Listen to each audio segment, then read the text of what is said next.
Good evening, and thank you all for showing up again here in the Demilitarized Zone. This, as you know, is the one stream where we have designed it to help you feel better about engaging in hot-button issues with people you disagree with. Remember, our goal here is to teach discourse survival tactics, not just farm gotchas and dunks. We are trying to cultivate meaningful, intelligent conversations where you have to stop and listen to the other person, even if it is just to find the flaws in what they are saying. So please attack the belief, not the believer. And at least for tonight, check your weapons at the door, take notes, act like grown-ups, and refrain from those blood sports and shit-slingings that have plagued our society for far too long. Remember, here the audience gets a say, so there will be a link in the chat after each of the debates where you, out there in audience, can vote for a winner.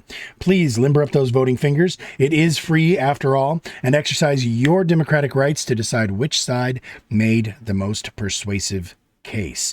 So we're going to go ahead and go straight into our first debate, everybody. One more time, that is going to be between Razor Sharp G and Energydahamter on foreign language classes in American public schools beginning at pre-K. Now, Razor Sharp G, 3 minutes is going to go on the clock for you, my dude. Yeah, love the hero pose. 3 minutes is on the clock. Clock will start when you start to talk. Let us have it.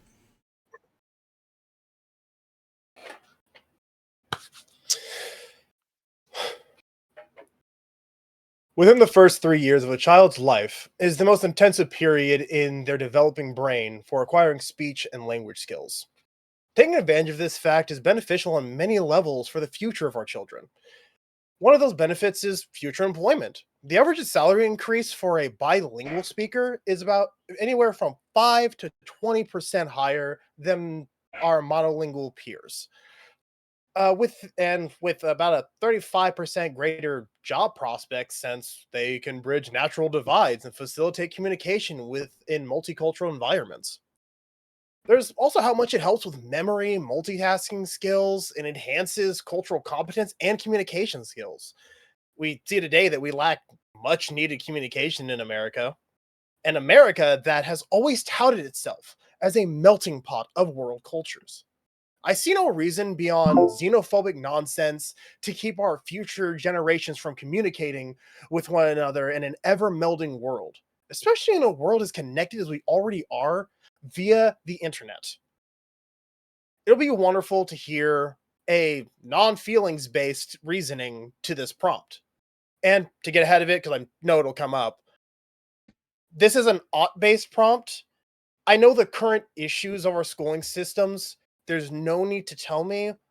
There's because I'm sure we both agree. Yes, it's right now kind of a shit, and what's the word? What was the word? And literacy rates are a little low right now. Again, this is ought based, not what is. So just explain it. Why we ought not give our future generation a better, more communicative future. Done. All right. Now, just so you know, Razor, I did send that invite. So if you want to go ahead and click that accept for the stream together. Yep. And with that said, Energy, this is 3 minutes for you, sir. Go ahead and give us your cross-examination.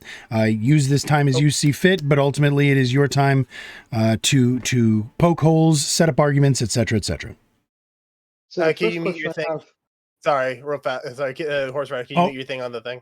I can indeed, my friend. My bad. Okay. As you were. So Razor, the first question I have for you is: at what age do you believe that there should be a limit on how many languages are taught? Like, do you believe that we should teach all foreign languages, or if not, how many? It will be the same way that when you get to high school, how people are taught when people are taught foreign language, they get to choose which language they wish to learn. Parents can enroll their kids, and they will be given a pamphlet or whatever paperwork they need to pick whatever language they feel they would want their kid to know for the future. Maybe they're Mexican, but they understand, but they mainly speak English because they're in America, but they still want their kid to know about their Mexican heritage. They pick Spanish. And same with Germany, German language. Maybe someone's Swedish and they came from here and they want to learn Swedish. Maybe they're French and they want their kids to know French while still speaking English at home. That's fine. It'll be picked by the parents. Okay, and then the second question I have is, to what do you believe, is the reason that you believe primarily an economic argument, or is it also an argument for cultural integration? Yes, Yes to which one? yes, Okay. Yes to which one? yes. The joke that you don't get the point. Yes, both. It's both economic Okay. and cultural cohesion. Okay, and do you believe that multiculturalism is a good thing? Yes. Okay. So with that, can I see the rest of my question time? Absolutely. Okay, And we thank will you. go ahead and kick this over to you now, Energy. 3 minutes on the Okay, clock, uninterrupted, open. Start okay. when you So start when the you're ready. first Okay. So the first reason that I oppose the teaching of multiple languages to kids when at pre-K is developmental psychology. So research by theorists like Piaget and others have emphasized that our understanding of the world is structured through stages.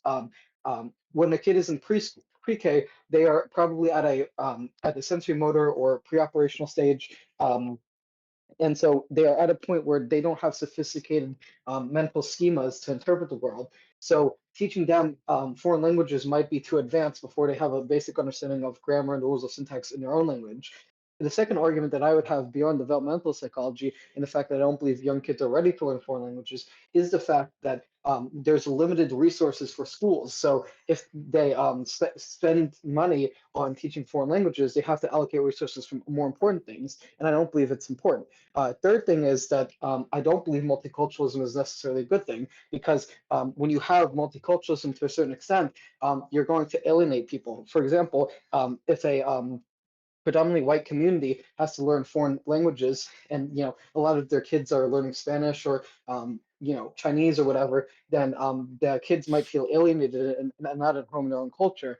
So even if the economic benefits are primarily from bilingual workers, I don't believe that justifies it, given the fact that you want more cultural cohesion, and having multiculturalism can be negative on people's sense of community. And then the final argument I would have is that we countries fundamentally have the right to preserve their cultural heritage, and I do believe that part of preserving our cultural heritage is the ability to preserve our language, right? So I like, American food. I like pizza. I like burgers. Well, not so much burgers, but and I speak English, and I feel like America has the right to preserve its cultural heritage in speaking English. I believe a fundamental right of a society is to keep its ways of being, and I believe by disrupting the ways of being, you're not doing justice to the citizens who might want to preserve that. So both on the level of developmental psychology, where I believe that kids are not ready, on the level of feeling alienated, and on the level of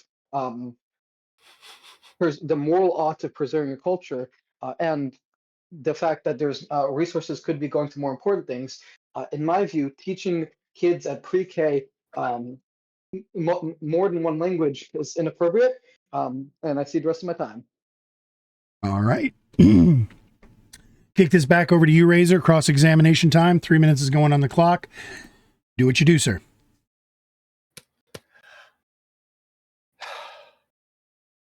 Oh, I'm so happy with myself sometimes. Can you explain to me what American culture is? American culture is the culture of the United States. What does that mean? Well, so culture refers to the set of values and traditions that that a group of people hold. Hmm. And what would American culture be? What would they be holding as this in this American culture that doesn't come from the melting pot of the world? So, for example, American But culture it like in values other words, things like let me clarify real quick. I apologize. Let me clarify real quick. When I say that, I mean what other than other worlds combining is American culture? so example. Well, I believe in part this is due to other cultures, but some things that are unique to America are laissez-faire capitalism, gun culture, rugged individualism, family values, and other things that are pretty unique to America, although not exclusively unique to America. And there are parts of American culture that are from other cultures. For example, So it's not exclusive. Got it. So it's not exclusive. Thus it's not America-centric culture. Got it. Multicultural. What exactly is wrong with multiculturalism, and what's the negatives you see from it? well, people sometimes feel alienated. So, for example, if I was in a group of people, if I, as someone who is raised to speak English, had to be surrounded by people who primarily speak Spanish, I would feel alienated from my sense of community. Right? I have more in common with English speakers. If you lived Similarly, in an area, so would you say that if you grew up learning Spanish and you then grew up in that same area with Spanish speaking people, you wouldn't feel alienated anymore? well, then I probably wouldn't feel alienated by the fact that they speak Spanish. Beautiful. Awesome. We at least agree on that. If you learned how to speak Spanish at an early age, you'd be able to speak to them, right? Well, perhaps, but there are other cultural differences that I might have for them. So, for example, if I, as someone who's white, was in a predominantly Hispanic Spanish-speaking area, I might not necessarily feel, completely at home, Do you believe right? it's impossible? Do you believe it's impossible to learn other people's cultures without getting rid of your own? No, I think you can learn other people's cultures. Beautiful. Thank you for agreeing with me. When back to another thing you said earlier, uh, what do you believe What do you believe comprehensive teaching means? Well, I didn't say anything about comprehensive teaching, but I to know you answer didn't your say question, it. I'm just asking. I'm asking you. Do you know what comprehensive teaching is? I know you didn't say it. I don't know what the specific definition of comprehensive teaching is, but my understanding is that comprehensive teaching refers to teaching holistically, so teaching a variety of subjects. All No. right, so real quick, time's over with the cross examination. I'm just going to go ahead and put the 15 minutes on the clock. Roll straight into the open conversation. Please proceed. So Okay. I'll go ahead What and is tell open? you comprehensive teaching in this aspect when we're talking about learning languages or doing something in schools, it will be age slash bracket based. So it's like the similar with sex ed. It's why it's similar with like sex ed stuff. I say start teaching sex ed at kindergarten because you can save a lot of children from predators, because you're teaching them comprehensive sex ed, which is basically just learning the anatomy so that people can go, this is cookie and this is thing. It will be the same with languages. It will be the same with languages, in where the teacher would get them the same level of teaching to those kids that we already do with, say, pronouns, letters, numbers. It's like, hey, learn how to say ah, ba, da, like learning how to say all those things, with the secondary language in that pre-K class being them learning at that exact same level. Okay, so what do you make of the argument that I made from like sort of the cognitive developmental argument from like Piaget stages of development where kids go That was into what I was basically answering. That was what I was answering when I was talking about comprehensive teaching. I understand that if you teach them too quickly, too fast, too much all at once, it can cause issues, which is why comprehensive teaching of these foreign languages, which in other words, lesson plans made out for the age group, it goes around that whatever sentence you said. I'm sorry, I did not hear it correctly. well, Whatever his name so uh, pre-K, it doesn't is. Mhm. necessarily matter what the specific ages are, but we can both agree that at when we're talking about pre-K kids, we're talking about kids who scientific research shows that their brains are not developed to understand very complex information. And I consider learning foreign languages complex enough that we should reserve it for high school students. Because you don't know the foreign language yourself. When it comes to like with a newborn, they don't even know English. Do you know how they learn it? Because they're speaking with their parents who are already able to speak English. They learn it through hearing it from their parents, and then they go to school and then they learn it more. They already don't know how to speak freaking English. This is just doing the exact same thing we do for teaching kids English, but then saying, "Hey, so once you're done with your English letters, here, Spanish letters, because your parents signed you up for the Spanish class. Done." Where's the Oh, and then also compare and contrast. Like it would definitely be like worksheets of like a in this language is in this language. It's the same thing. Like where do you not see the why do you think that they will be teaching like how to say may I go to the bathroom, kind sir, Kingly Louis the 59th and 29 to their teacher in Spanish? Why the fuck do you think they would do that? Well, I'm not saying they would do that, but I'm just saying that I do That's believe it would be that's what you're compliant. implying. Um, I don't think I implied that. My point is that when you're talking about a kid who's in pre-K, they're probably at Mhm. I think that would be like the Four to pre-operational five stage is where 4 to 5. 4 to 5. was that? Pre-K is Yes. pre-K is 4 to 5 years old. Yes, I know. So, and that, I'm saying that would be in their stage of development, the pre-operational stage where children begin to learn language. And so, what I would exactly. say is that That's when, as I before, said in my opener. I That's know, what, but as I what I'm said in saying, my just real opener. quick, but what I'm saying is that when they begin that since that's when they begin to learn language, first they should learn the rules of grammar and syntax in one language, and then they can later abstract the rules of grammar and syntax to other languages later on. As I Because said in my opener, during this, different languages after are the first 3 year, within the first 3 years to age 4 or 5 up to 8, that is when they're the most intense, have the most intense period of developing. So it's easier for kids, even though yes, you have to still do it comprehensively. Don't be teaching them the uber mega super duper advanced shit like on fucking age 3, but like give them the absolute basic bare minimums. They're going to intake it and understand it. And like I said, it also helps with their cognitive skills and their cognitive skills of multitasking and memory. So you're actually it's like working out a muscle. Your brain is another muscle. The more you work it out at a younger age, the more your muscle mass is going, the more that muscle mass is going to grow. Your gray matter will wrinkle more, get all them wrinkles in your fucking brain, my dude, and you'll I have don't think more you're understanding memory, my more argument. information. I don't think you're I'm understanding my understanding argument. your argument. No, no, I'm no, understanding your that's not my argument. Please tell me what it Then is in what case am I'm missing. Okay, my argument is that different languages have different grammatical structures, and it's good for them to learn the grammatical structure of one language before they learn other languages' grammatical structures, because learning two contradictory grammatical systems during the same time period is a cognitive overload necessarily.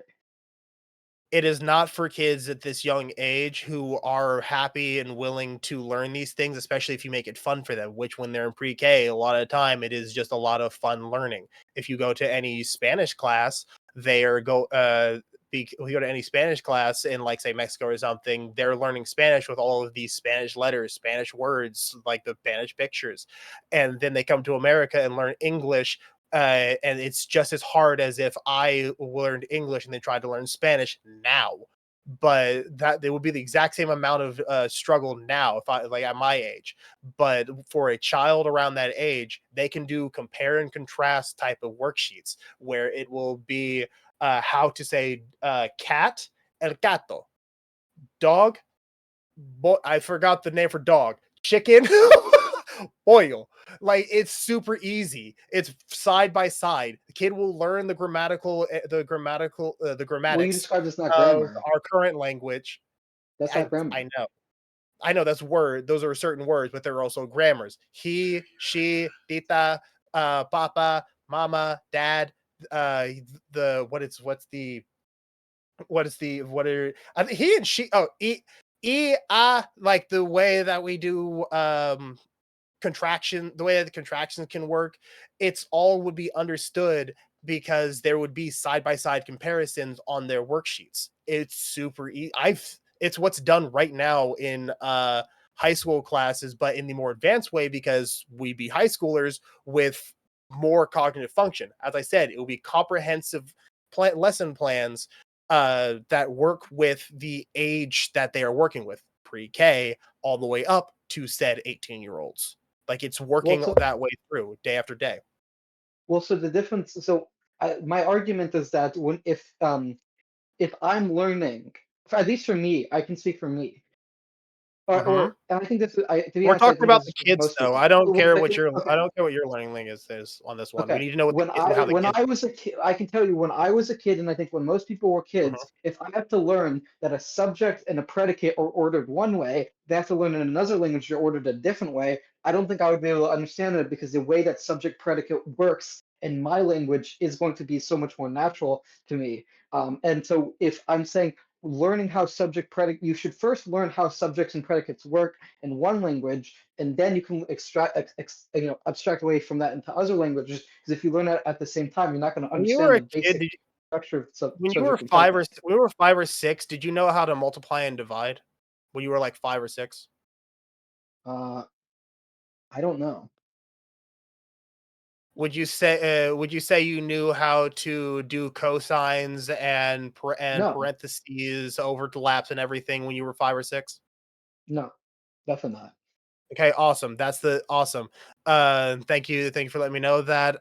It'll be It's what you're currently telling me is the same as if, is basically the same as if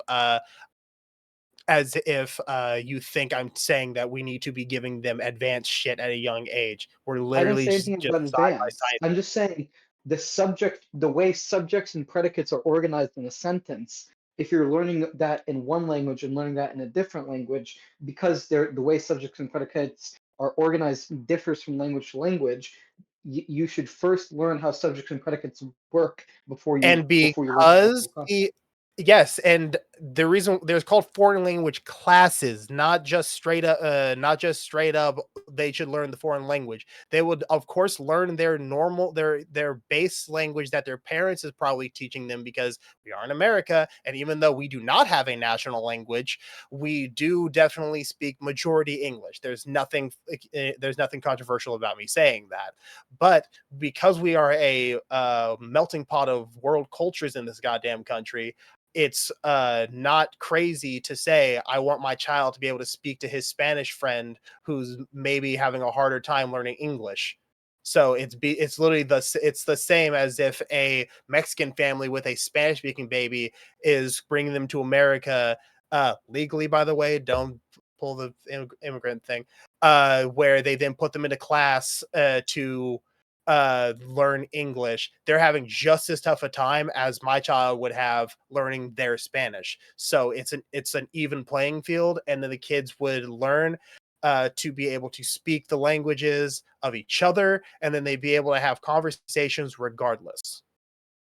Okay, so fine, I don't disagree that you have a better a more easy way to acquire knowledge when you're young. What I'm saying that specifically is that when you're talking about the rules of syntax and grammar, you should I learn don't know why you one set keep of rules. bringing this up. They would learn it. They would learn it. Kids know how to learn things. They are able to learn. Here's the like, and again, like I'm pretty sure if you're going that in depth with it, we're not talking pre-K at this point. We're going all the way. That's like going to be at like second, third, fourth grade, maybe fifth grade, and at that point, they would have already known like, okay, languages have different words flipped in different areas. If we're talking about pre-K, they just need to learn gato, pollo, uh, burro, fucking different, like the different animals. What is Yeah, so what's cow? Does someone tell me what cow is? I'm sorry. let me look. Actually, a cow in Spanish is. Give me one second. Um, a uh,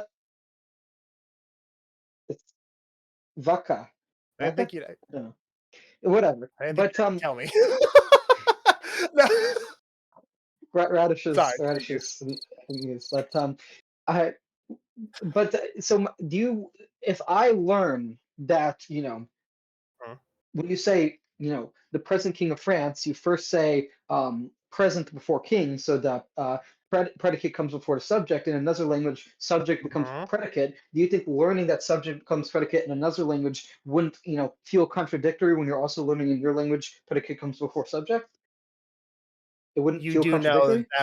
that you do no, it does not, because we have full-grown adults who are learning English right now as their second language who do that mix-up occasionally, and we understand, and we still are able to understand them, because we get it, and anyone who's a native speaker of the language that we are learning would understand, "Oh, you're just mixing it up," and then the way that the teachers would definitely work with said students, it would help them to understand how it works. As I stated in my opener again, the way of doing when we do this, they end up with better memories in the future and they learn how to multitask. As I stated, because they learn how to flip flop between the languages easier, they're able to switch easier.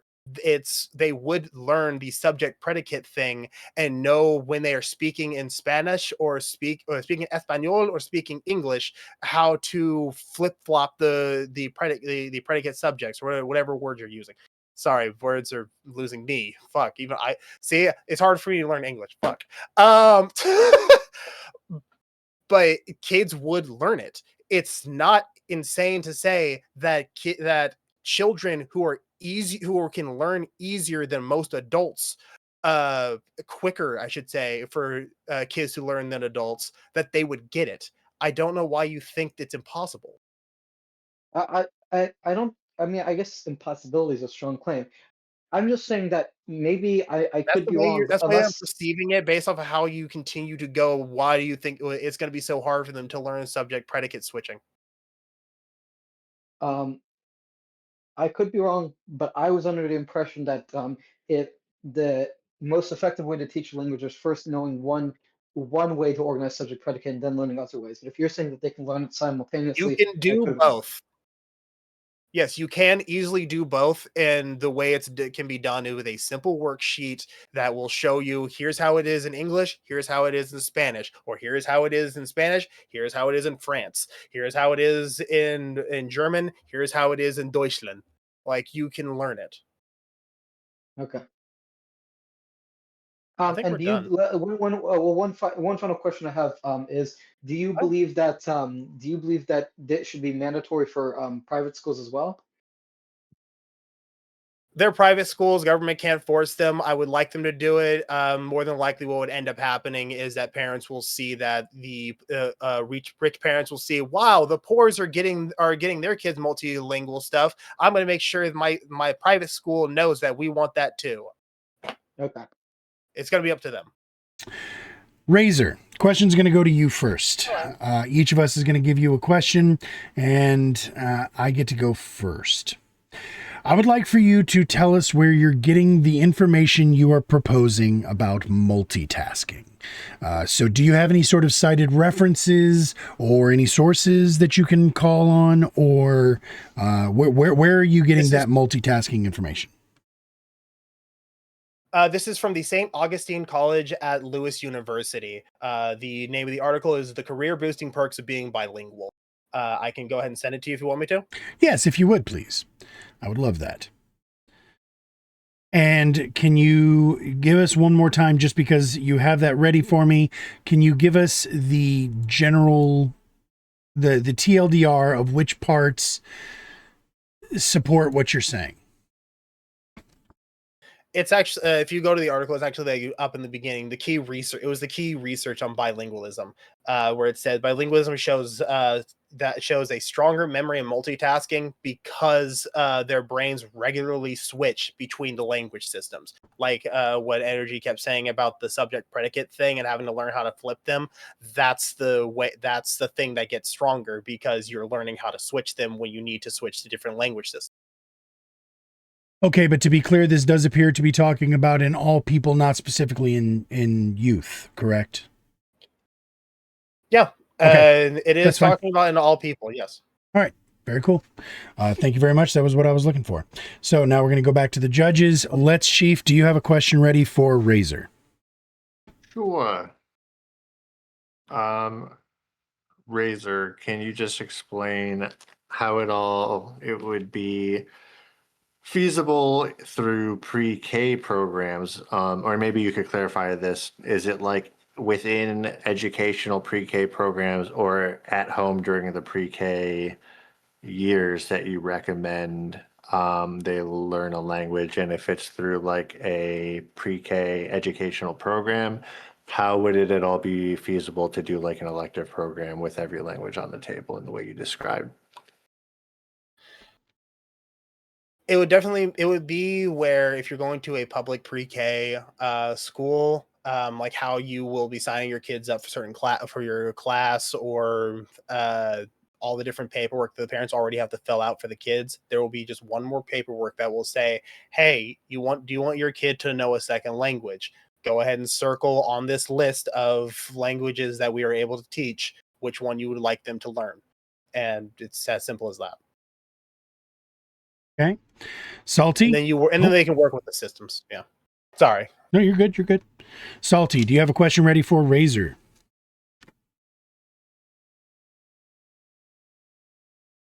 Is Salty here with us? Salty? Muted. Salty, you are muted, my friend. Yeah, mate. I thought we were going two at a time, and No. We ask yeah, one question of each of the debaters. okay. Razor, I've only got one question for you. In your first cross examine, it was about you seem to go to culture when we're talking about language. Could you like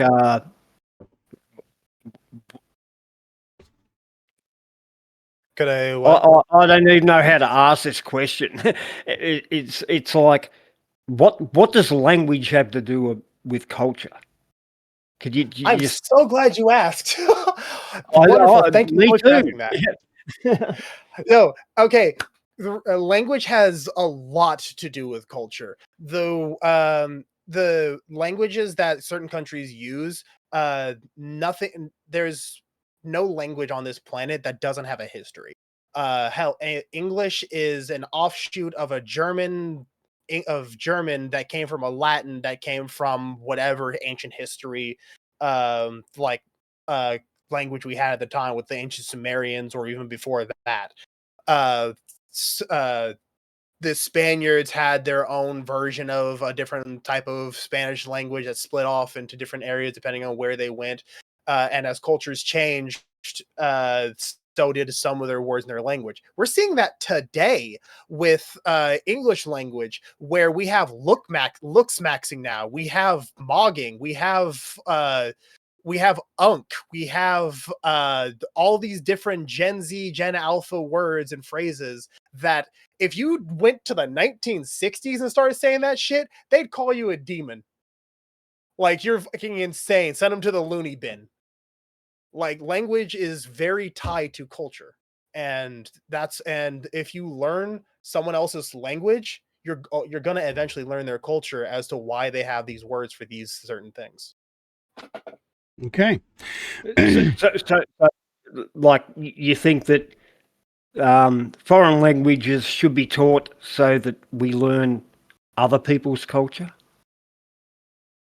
It would be best so that less bigotry is in the future, because the more you know a people, the less you can hate them if you actually know them and not the propaganda pushed upon you by fear mongering. Yeah, I get you, mate. Yeah, thank you.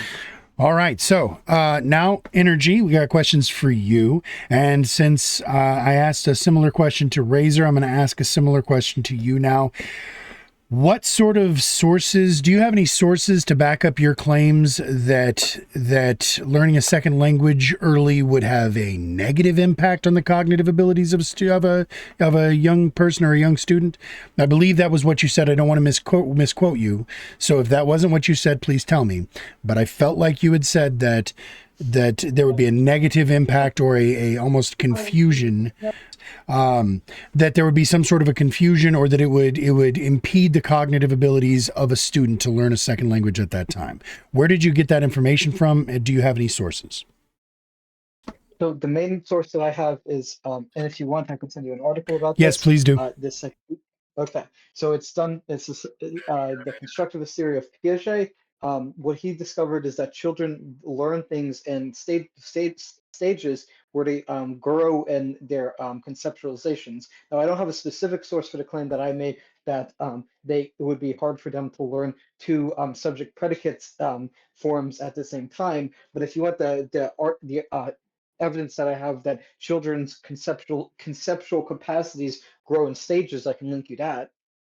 Yes, please. That would be wonderful. Okay, do you want me to send it in? Yeah, just send it. DMs, or? Yes, wherever you send it is where I will get it from, and I will do what I can to bring it back up on screen whenever I find it. So, but while we wait for that information, I'm going to go ahead and kick this over to LetsChief. LetsChief, one question from you, sir, for energy, please. I think I got one. Energy.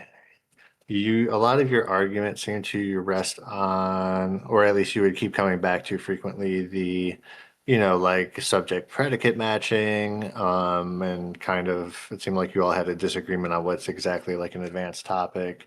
But since kind of like matching like verb to subject and stuff came up a lot, do you know by chance in what grade do American students typically start learning like subject verb agreement? Subject verb. Yeah, and like tenses.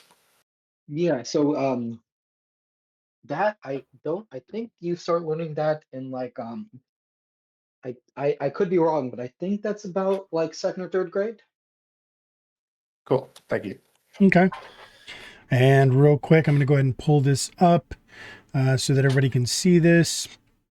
Is it up on the screen? Okay, so you were saying key takeaways. Piaget's theory explains how children's thinking develops in 4 stages, each marked by new ways of understanding and interacting with the world. Go away. These stages show the progression of cognitive growth from simple reflexes in infancy to abstract reasoning in adolescence. Okay, and so pre-operational stages, the ages 2 to 7 would be pre-K. And it doesn't say anywhere in here that it would impede their development. You were simply, you took away from it that it says that they are not capable of that development at that time, correct? No, so what I was saying was that the idea is that kids qualitatively grow in stages, and what I'm saying is the specific stage that you begin to learn subject predicate form would be 2 to 7, because that's when or at least something like that would be, because that's when you're learning symbolic cognition. But then what I'm saying is that in my view, and this is not necessarily his theory, but it's my view, is that because this is when you begin to learn subject predicate, it would be more effective to learn one subject predicate form than another subject predicate form. All right. Thank you very much for that. Salty, one question for energy, please. Yeah, energy. In your opening, it sounded like you were saying that children aren't apt to learn languages. No. Could you like just expand on that a little bit? So to be clear, I wasn't saying that children are not capable of learning languages. It's that I believe that it would be difficult to learn multiple languages with different grammatical structures at the same time. Right. But why does that bolster your position? Because if children are incapable of learning multiple grammatical structures at the same time, then teaching them 2 different languages, one with one subject predicate form and another language with another subject predicate form, would be a cognitive overload if you teach them at the same time. All right. All right. So good answer. We're going to go ahead and put 3 minutes on the clock now for everybody's closings. We're going to go to you first, Razor. 3 minutes is yours to give us your closing thoughts. I'll start the clock when you start to talk.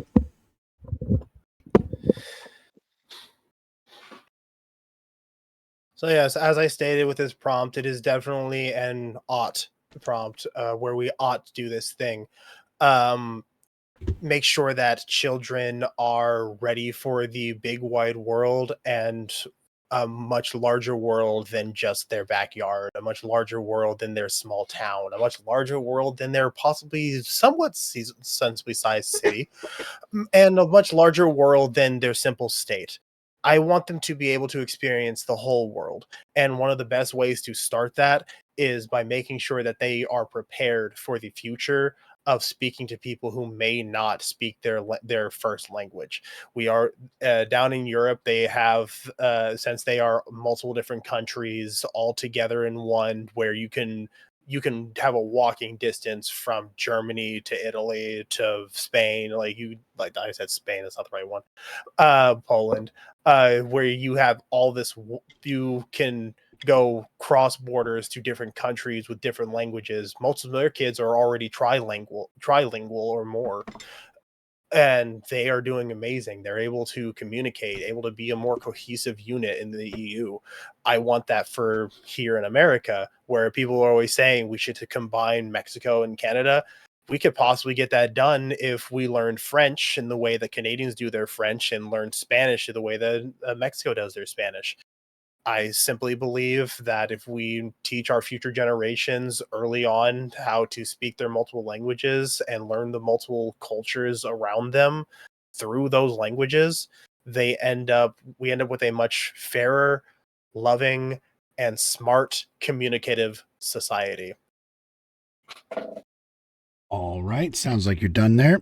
We're now going to kick it over to you, Energy. Same 3 minutes, same mandate. Put a cherry on top for us, please. Okay. So in my view, on top of the cognitive complexity that comes with learning multiple subject predicate or subject verb forms at a young age at the same time, I also believe that a problem with his argument is that it rests on the idea that multiculturalism is necessarily a good thing. There's flaws with this. So the first flaw is that A, some people feel alienated when they are exposed to other cultures, right? And then the second thing is, on top of that, areas with a higher multicultural level often have higher crime rates. So, for example, areas with higher minority ethnic populations mingled together often have higher crime rates than areas without. So, I believe multiculturalism is not necessarily a good thing in the way my opponent believes. But I'm not going to expound upon the cognitive thing because I think we put that, we beat that horse to death. But I will say that even the idea that multiculturalism is necessarily a good thing when you look at things like crime statistics is not necessarily reflected in data. And with that, I cede the rest of my time. Okay. Short closings from both of y'all. Well, then in that case, without further ado, I don't think we have anybody who is currently streaming over onto YouTube except for me. So I'm not going to bother. Yeah, well, I'll put it into the Discord chat just in case. But out there in the audience, chatters, that link I just sent you, that is going to take you to where you can vote. It costs you absolutely nothing. So please just take a few moments. It really does quite often come down to being in y'all's hands. You sent the wrong one. Yeah, you sent one. You sent the wrong one from last night. God damn it. Are you serious? Okay, hang on. Oh, I sure did. Sorry. Ignore that. Please don't vote for that. Remove that. God damn. This guy, seriously. Also, just so you know, Horseradish, I'm also live on YouTube. You are? Oh, fuck. Well, then, okay. I will definitely put it in to the chat. I'm sorry, my friend. There we go. Yeah, ignore that first one. It's this one. God damn. Seriously, you guys, I should be fired. All right. It's been a rough week. Forgive me. Someone needs to call your boss. Right? Yeah, maybe next week we're going to need someone else to run it. I don't know. You know, I at least the debaters get more money tonight. Yeah. If he's not getting 50. There you go. Like I said, I should be fired. So, all right, there we go. That's the link. Please click that and vote. Tell everybody who you think made the most persuasive case here. It costs you nothing, and we definitely appreciate the contribution to that decision. So, with that said, I'm going to go to the judges first. This is what they're here for. LetsChief, 10 points. Who won this and why? I'm just going to go through a quick recap of my notes. Yep. Razor, I really like that you kind of open with the stats, especially how it could help these children down the line with their salary and job prospects, as well as pointing to, increased cognitive skills that you pointed to. You pointed to like culture. Obviously, you both disagreed on the culture, so that like I didn't feel like was addressed directly too much. So I'm not going to like weigh that part of either of your arguments like too heavily like into this. I thought both your examination periods were like really well used. Um, you know, Razor trying to squeeze out that admission that there's really nothing exclusive that makes up American culture outside of a kind of like an amalgamation of other world cultures. And then energy, I thought it was great that you brought in your source about, developmental psychology.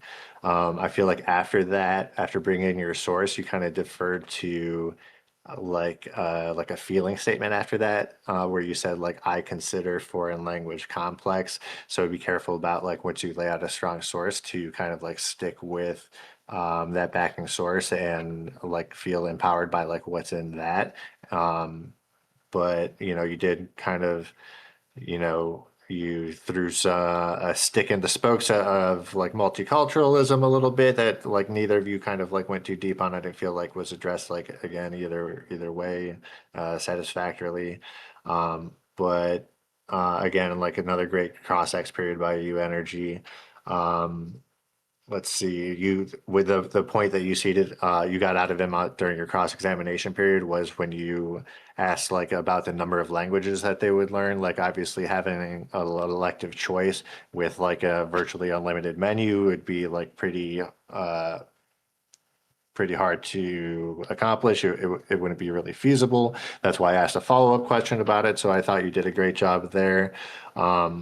Other than that, I thought Energy, you were really patient in the conversation.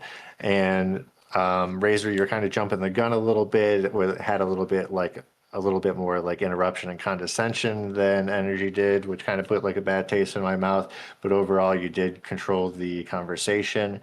And so I gave it to Razor 7-3 for the affirmative. 7-3 for the affirmative. All right, Salty. So this is your first time judging here. So real quick, in case you didn't catch it. No. 10 points. I can be concise because the other judge said about as much as I was going to say. Yep. No. I was just going to say the point structure. It's a total of 10 Get points. Get out of my head. It's a total of 10 points to distribute across the two. So the two numbers should add up to 10. And the first number is the affirmative. Second number is the negative. And they do already, mate. All right, cool. All right. So you, where did you have this and why? Well, I felt it went to culture very quickly. And like the other judges talked about, it could have remained in this cultural setting for a long time. Energy made a lot of great points. I only asked him one question. It was about his opening, and it was about why shouldn't kids learn languages. Great response. Got a point for that, actually. I think Razor just took it over the edge. He painted him into a corner on multiculturalism. You need to know languages because culture, and he got stuck and buried in that hole.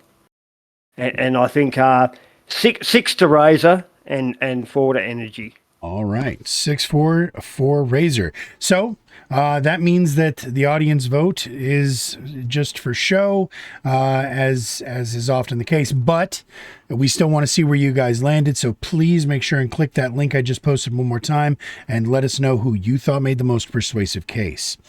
So it looks like one way or the other, it is going to go into the hands of Razor Sharp G. Good job, sir. Thank you very, very much. Let's go ahead and go to our polls and see where that has it. All right, I'm going to give it about another 5, 4, 3, 2, 1. Lock it in.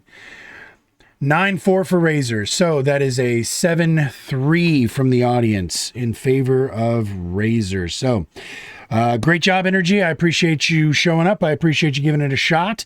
It looks like it is a unanimous decision, and Razor is taking home the W tonight.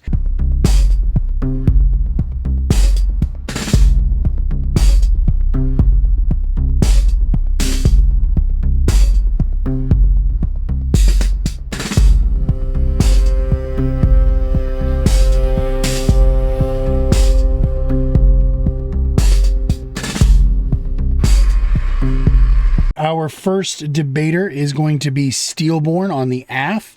Steelborn, I assume you are ready with your opening statement. I have 3 minutes on the clock, ready to go when you are. Start it up when you're ready, sir. All right. Thank you for everybody coming out tonight and listening. So dual citizenship is often marketed as a harmless convenience, more passports, more options, more global identity. But beneath the appealing surface lies a set of structural contradictions that undermine legal clarity, fiscal responsibility, and national allegiance. Start with the scale of the issue. The United States Department of State does not maintain an exact registry, but credible estimates suggest millions of Americans, often cited in the range of about 6 to 9 million, hold dual citizenship. Tens of millions globally hold U.S.-linked dual status. This is not marginal, it's a systemic issue.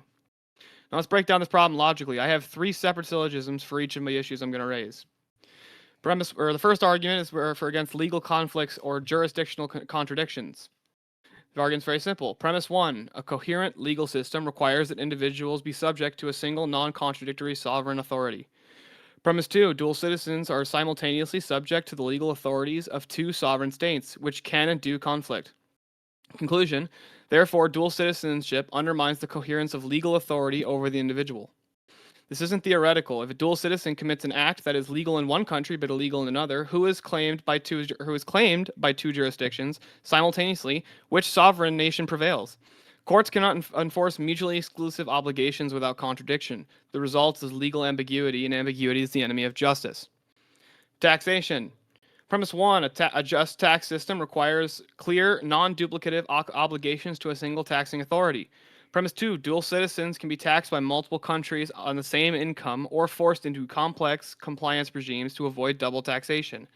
Conclusion, therefore, dual citizenship produces unjust and inefficient, unclear taxation burdens. The U.S. notably taxes based on citizenship rather than residency. This means a dual citizen living abroad may still owe taxes to the U.S. while also being taxed locally. Even with tax treaties, the compliance burden is enormous. This is not a streamlined system, and it is a bureaucratic maze that penalizes the individual. My third and final argument is that the dual loyalties or conflict of allegiance. Premise 1, political stability requires that citizens maintain primary allegiance to one sovereign authority. Premise 2, dual citizenship formally recognizes allegiance to 2 sovereign authorities simultaneously. Conclusion, dual citizenship creates divided loyalties that undermine political cohesion. Citizenship is not just a legal status. It is a claim of allegiance. In times of geopolitical conflict, that question becomes unavoidable. Where does your loyalty ultimately lie? A system that institutionalizes divided allegiance invites internal tension, especially in matters of national security and public trust.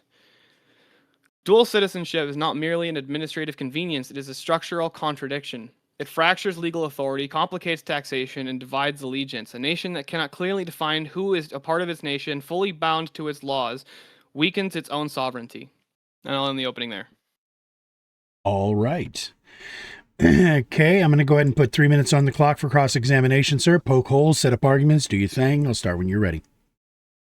Yeah. Don't we have international treaties and extradition for like legal problems that happen on the international stage? Can you clarify a little bit?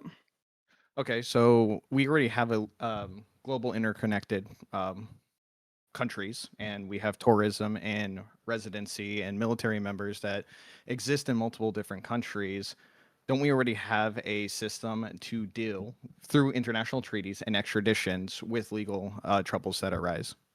Well, yeah, but the problem is that those people aren't citizens of the nations that they're in. If somebody commits a crime in like England, but they're not a citizen, they don't live there. They're like, let's say, U.S. military or something like that, or ambassador, and they commit a crime there. England can force the U.S. to extradite them back to England.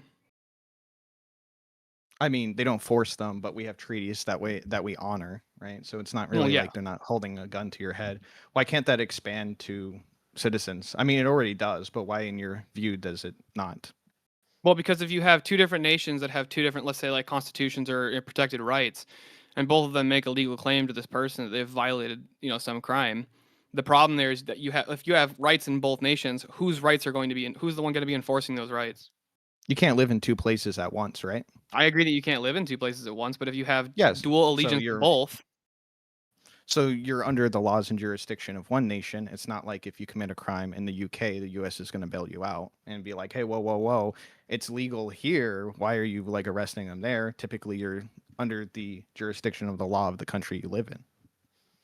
Well, I mean, the one that you live in, yes, but if you have citizens of both, there's problems there. But not only that, so like, what if you do something in America that's legal in America, then go to England, and what you did there was determined to be, while you were in America, was determined to be illegal, and then England arrests you, like the comedian who got arrested. This is what treaties and extradition is again for, and that's international law, and we go into negotiations about it. I mean, I can understand that like some things could be a little bit more ironed out, but it doesn't seem like anything that's like demonstrably unachievable. And then also for the double taxation, I mean, America is one of the few countries that does it. So why doesn't America just drop taxing people that live abroad? Well, America taxes people based on citizenship. Yeah, I know. So you're saying that's a problem, so why not get rid of it? Why are we not get rid of it? Well, if you're a citizen of my nation, I think you should be taxed. Okay, so then that's the cost of holding citizenship for America. So it doesn't matter if it's like that complex. If you think it's a right that they have to pay, well, okay, they're paying it if they live abroad. They're not, Well, I also don't want people who claim to be a citizen of my nation and an equal citizen of another nation, because, like I said, the main issue that I have with it is loyalties come into question. Can you not be loyal to two people? No, you can't be loyal to two nations. Ultimately, it's going to come down to one. I have a family, and I'm loyal to my brother and my other brother. I'm loyal to my mom and my dad. And without citizenship, do you think that like people that are citizens in America don't hold other like allegiances? If I recall correctly, you have like people like Hassan Piker who have like strongly showed that they care more about the success of China, yet they're a citizen of America. So it seems that like citizens already in America could show allegiance outside. Yeah, you're right. Those people should be expatriated into those nations. All right, there you go. So hold on. The timer's up. I let you finish the question. He got to answer it. It is now going to be your turn to open, Kay. 3 minutes is on the clock. Go ahead and start it when you're ready. Yeah, okay. The topic being discussed today may be dual citizenship, but it's a question that is further reaching that's being actually asked.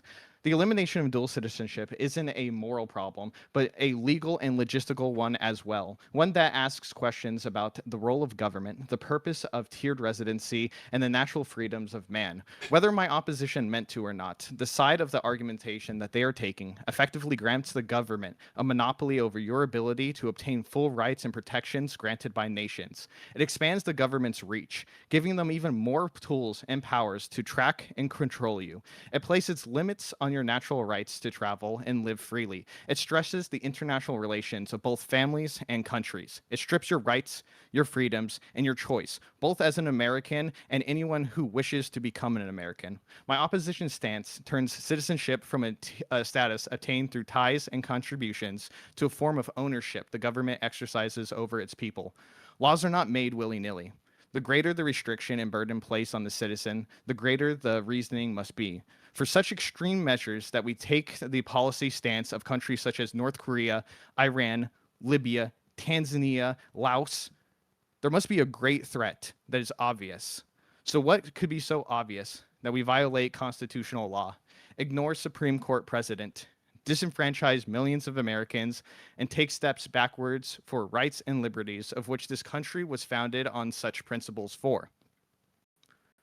Right now, we live in a time of globalization.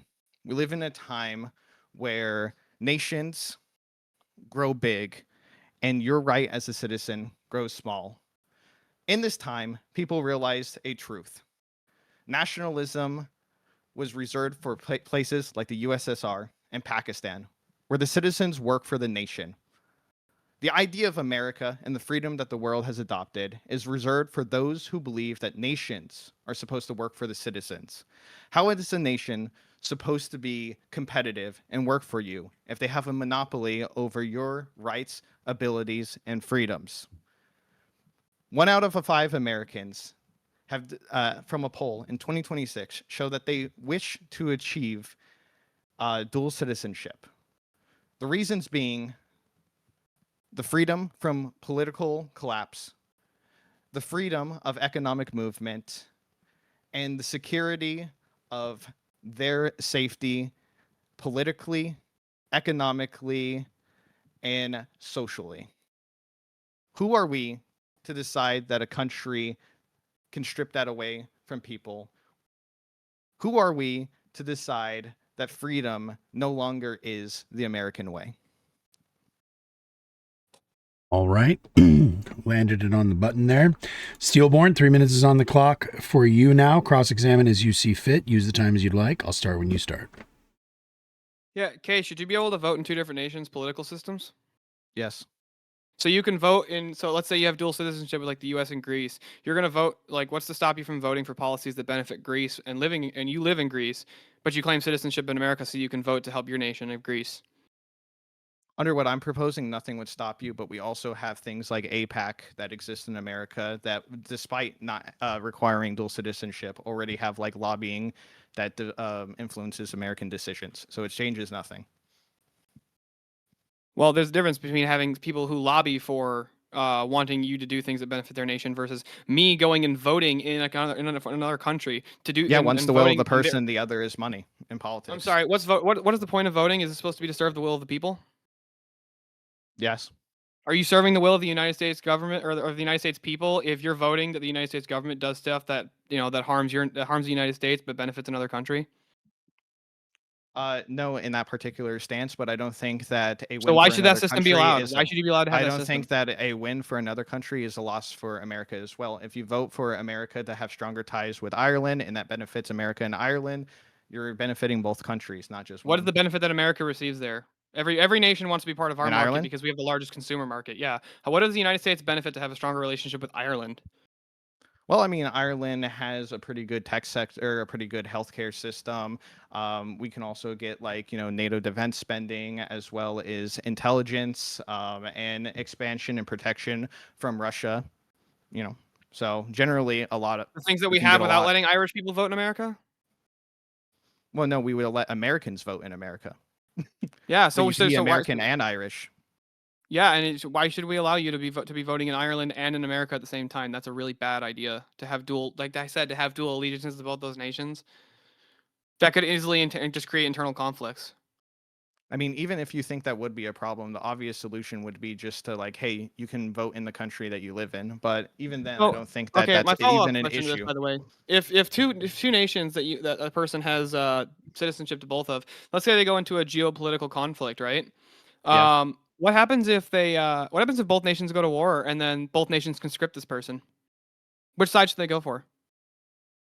The side of the country that they live in, or the side It that should they be the one you support live in. more. If they if they don't, let's say like Canada and America go to war, and you're a Canadian in America, yeah, I think it would be better just to like instead of allowing them to stay. Well, how in do the you determine country, if you're allow a them to go Canadian back, or an American we if can you have hold dual them in citizenship to America. both? How do you determine which one you are if you have citizenship to both? Which one are you? You're both. You're both. You can be both. You can be two different things at once. Also, do you think you're more likely to to go? Do you think you're more likely or less likely to go to war with a country and be willing to wage war if you have family, friends, and like citizenship with that country? I don't know why you're asking me questions during my cross exam, but yeah, it's entirely dependent upon the person. You can like somebody who lives in Canada has family in Canada, but they're an American citizen. They might support America more because Canada bombs America. So if they think that their nation's in the wrong, why wouldn't they go fight for America? And with that, I'm going to go ahead and put I'm going to put the 15 minutes on the clock. It's open. Just keep going, Jens. Are you familiar with the term fragging? Fragging with a G? Yes. Not off the top of my head. Okay, well, it's a term that originated during the Vietnam War when Americans were sent to go fight. American citizens, by the way. These aren't people that were like Vietnamese citizens, but they disagreed with the American government. They disagreed with what America was doing, and they started shooting their officers in the back while they were on the line, and they would take grenades off their pins and throw them and blow up high command. This led to the term fragging. Americans would frag their superiors and people that were out on the field with them as a form of protest. This allegiance didn't come out of them being Vietnamese. It came out of them being American citizens and disagreeing. So it's going to arise no matter what. Well, no, it's not going to arise no matter what. I mean, you didn't have a large number of U.S. soldiers who disagreed with World War II firing upon their command during World War II. That wasn't very common. No. But America Right? was So- pretty aligned on World War II, yes. So can a person have two ultimate political loyalties at the same time without conflict? They could be, but also conflict can arise, and then you're going to have to decide. You can have two equal political alliances to two different nations? Yes. How do you do that? How does somebody actually do that? Okay. So let's say that you were born Canadian and you live in America. By Canada has like birthright citizenship. America, also birthright citizenship. Well, you have like part of your family still living in Canada. You have part of your family living in America. Well, you want to see the both best countries. You may, whether you live in Canada or America, you might have like more allegiance depending on where you live, but you want to see the best of both nations, and surely you wouldn't. I don't want want to see the worst best for of the both other nations. nation. I don't want to see that. I actually would prefer that my nation does better to the exclusion of other nations. Like if that was the case, would I prefer that both countries do well? Sure, but if it comes down to the ultimate question, I want my country to do better to the exclusion of the other nation. But if I'm a citizen of both nations, which one am I? So you want to do? Wait. So you want America to do better, right? I do, yeah, because I'm an American. But Okay. which one am So I? Am I Canadian or am I American? You do realize that immigrants are what helped build America, and They weren't by immigrants. stripping. You don't think? Wait, what do you mean they weren't immigrants? Are you talking about the colonials? What I mean is that immigrants who naturalize represent a higher level of STEM. They represent a higher level of economic wealth, such as like if you look at the Fortune 500, the majority of Fortune 500 companies were created by immigrants and or their children.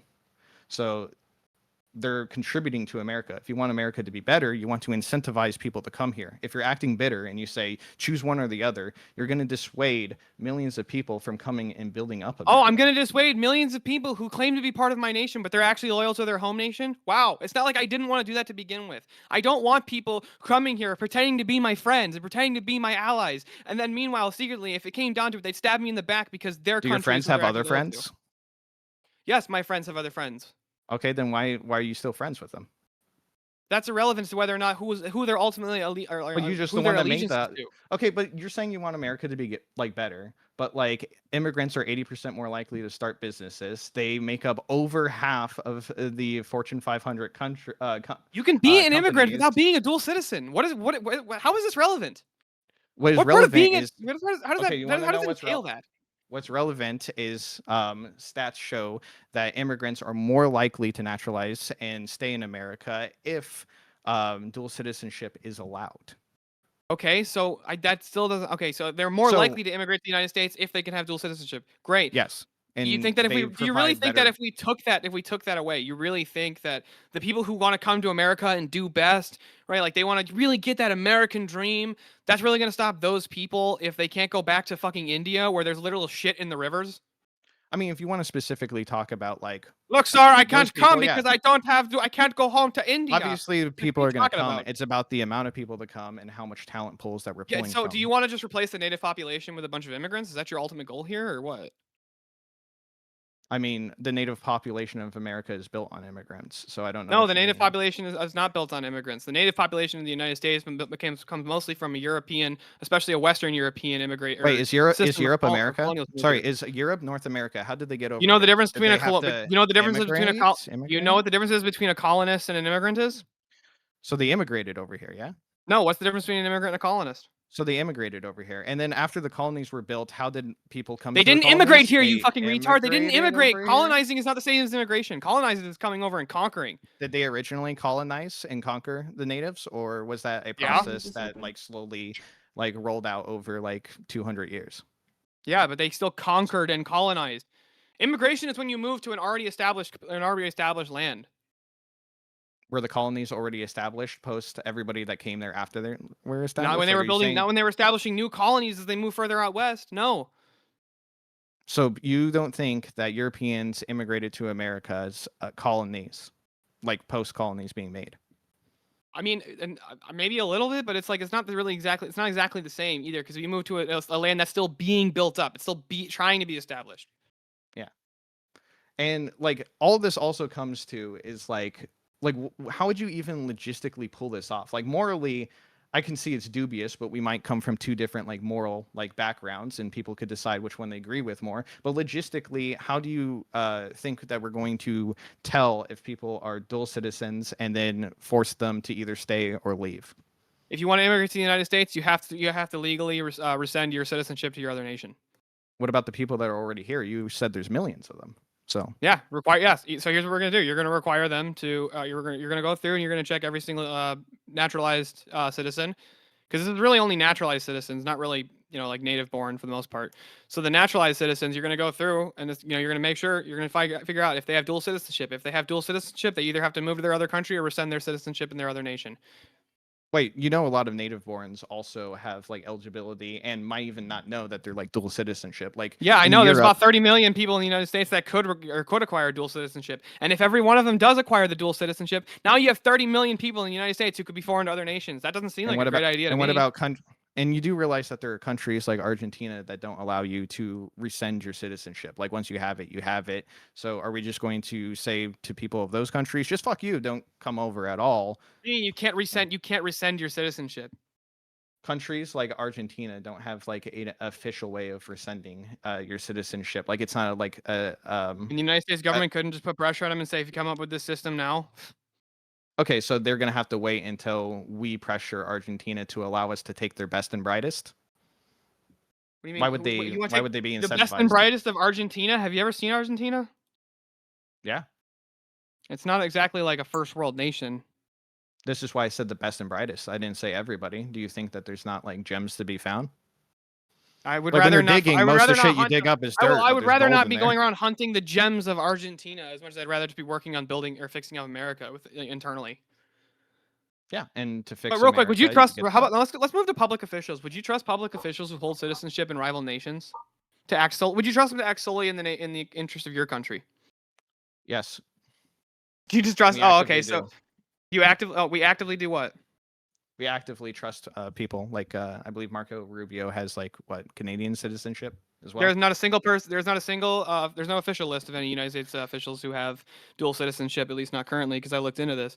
But that's number one thing. The second thing is, you're totally cool with that? You're totally cool with Marco Rubio having dual citizenship, even if he does. I don't think that he does, but I'll grant it. Yeah, I'd be okay with that.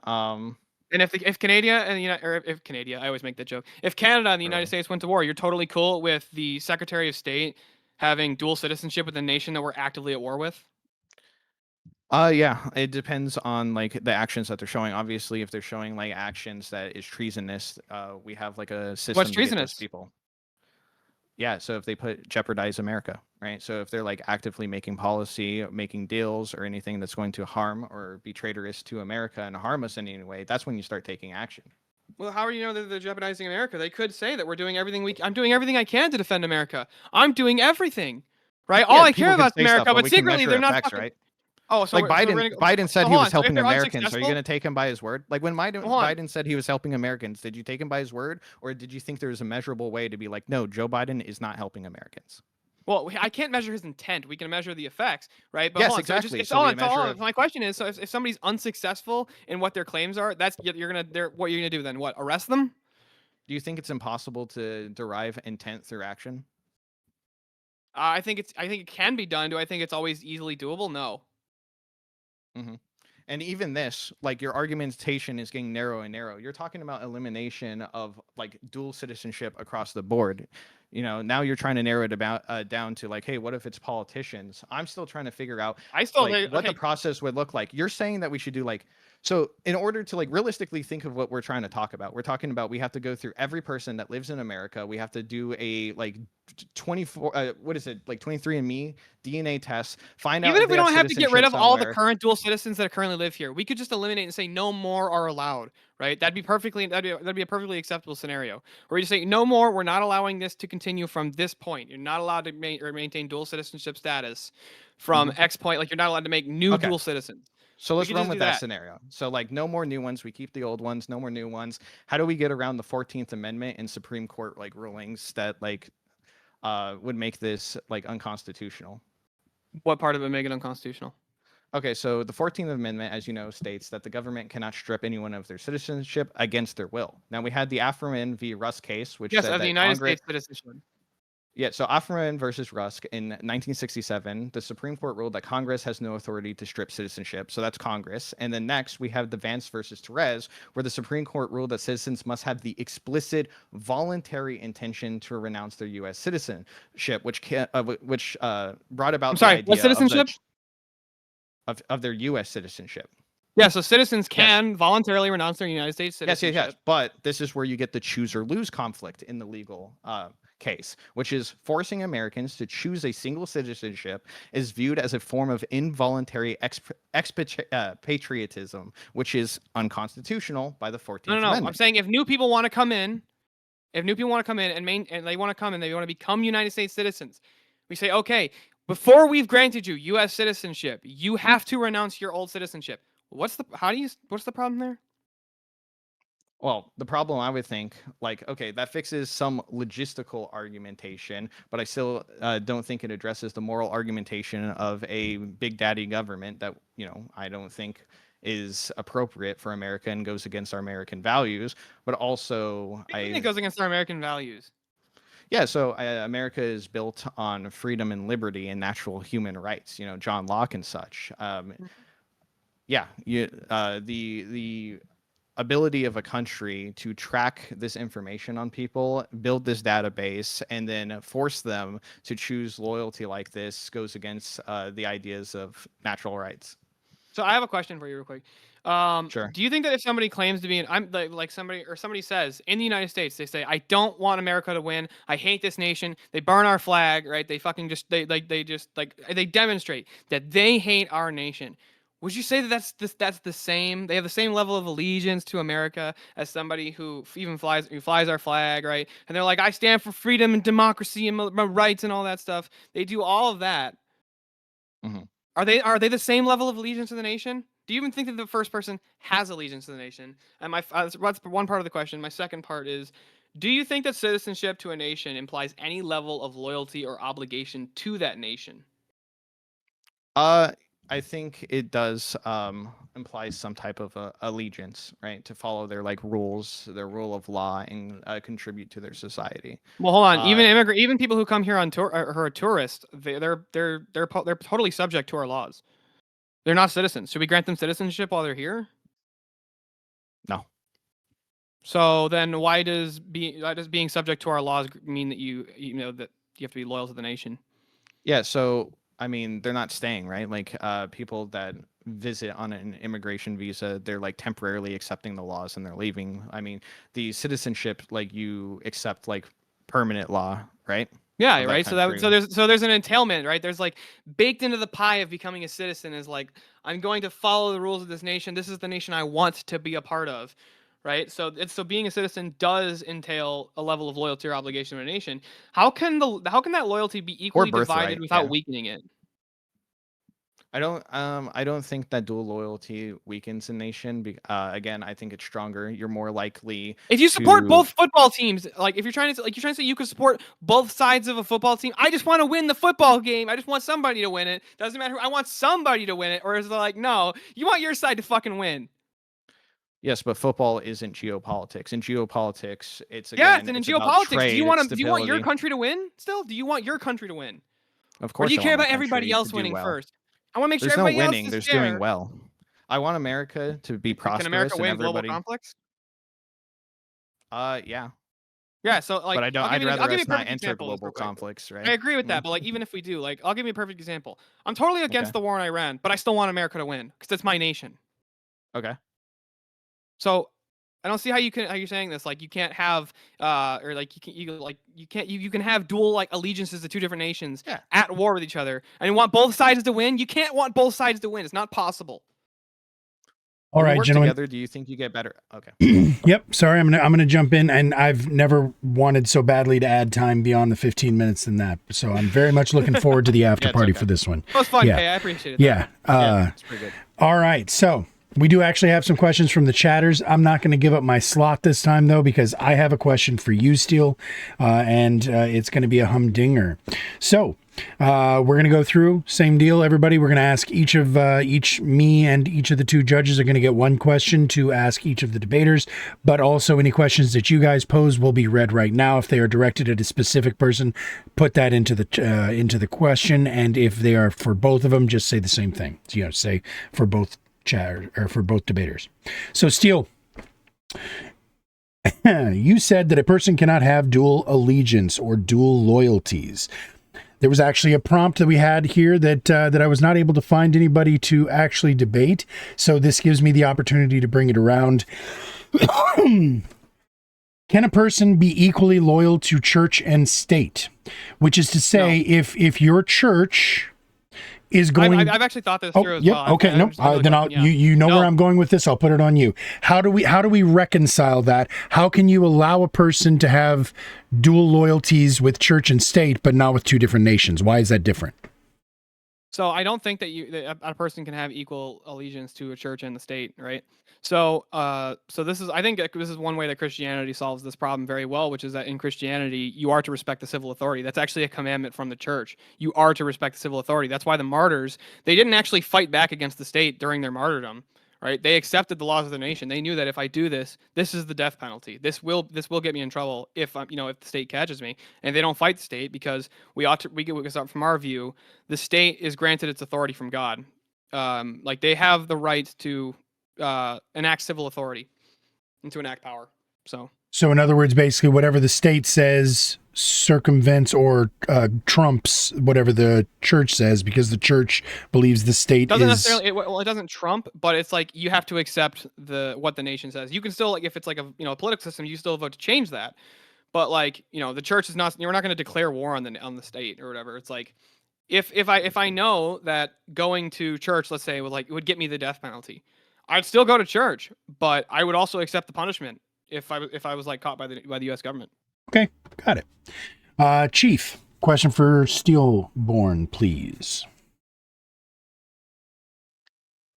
Are there any ways you could think of other than citizenship that we could use to qualify or even like quantify a level of national allegiance? Are there ways are you saying like outside of citizenship? Yes. I'm not exactly sure. Are you saying like could we determine if somebody in England really loves America and wants America to win? Yeah, just anything outside of citizenship that you could use to qualify or quantify someone's level of national allegiance, if there is any. I feel like I feel like there could be, but I'm not sure what exactly I could call them. That's or fair. what they would be. Okay. All right, Salty. Question for Steelborn, please.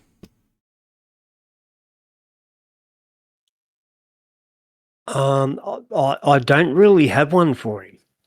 I think he nailed it. Nope, no worries. That's fine. Then in that case, as it happens, both of the questions that came from chat were for Steelborn. So you get two more questions real quick.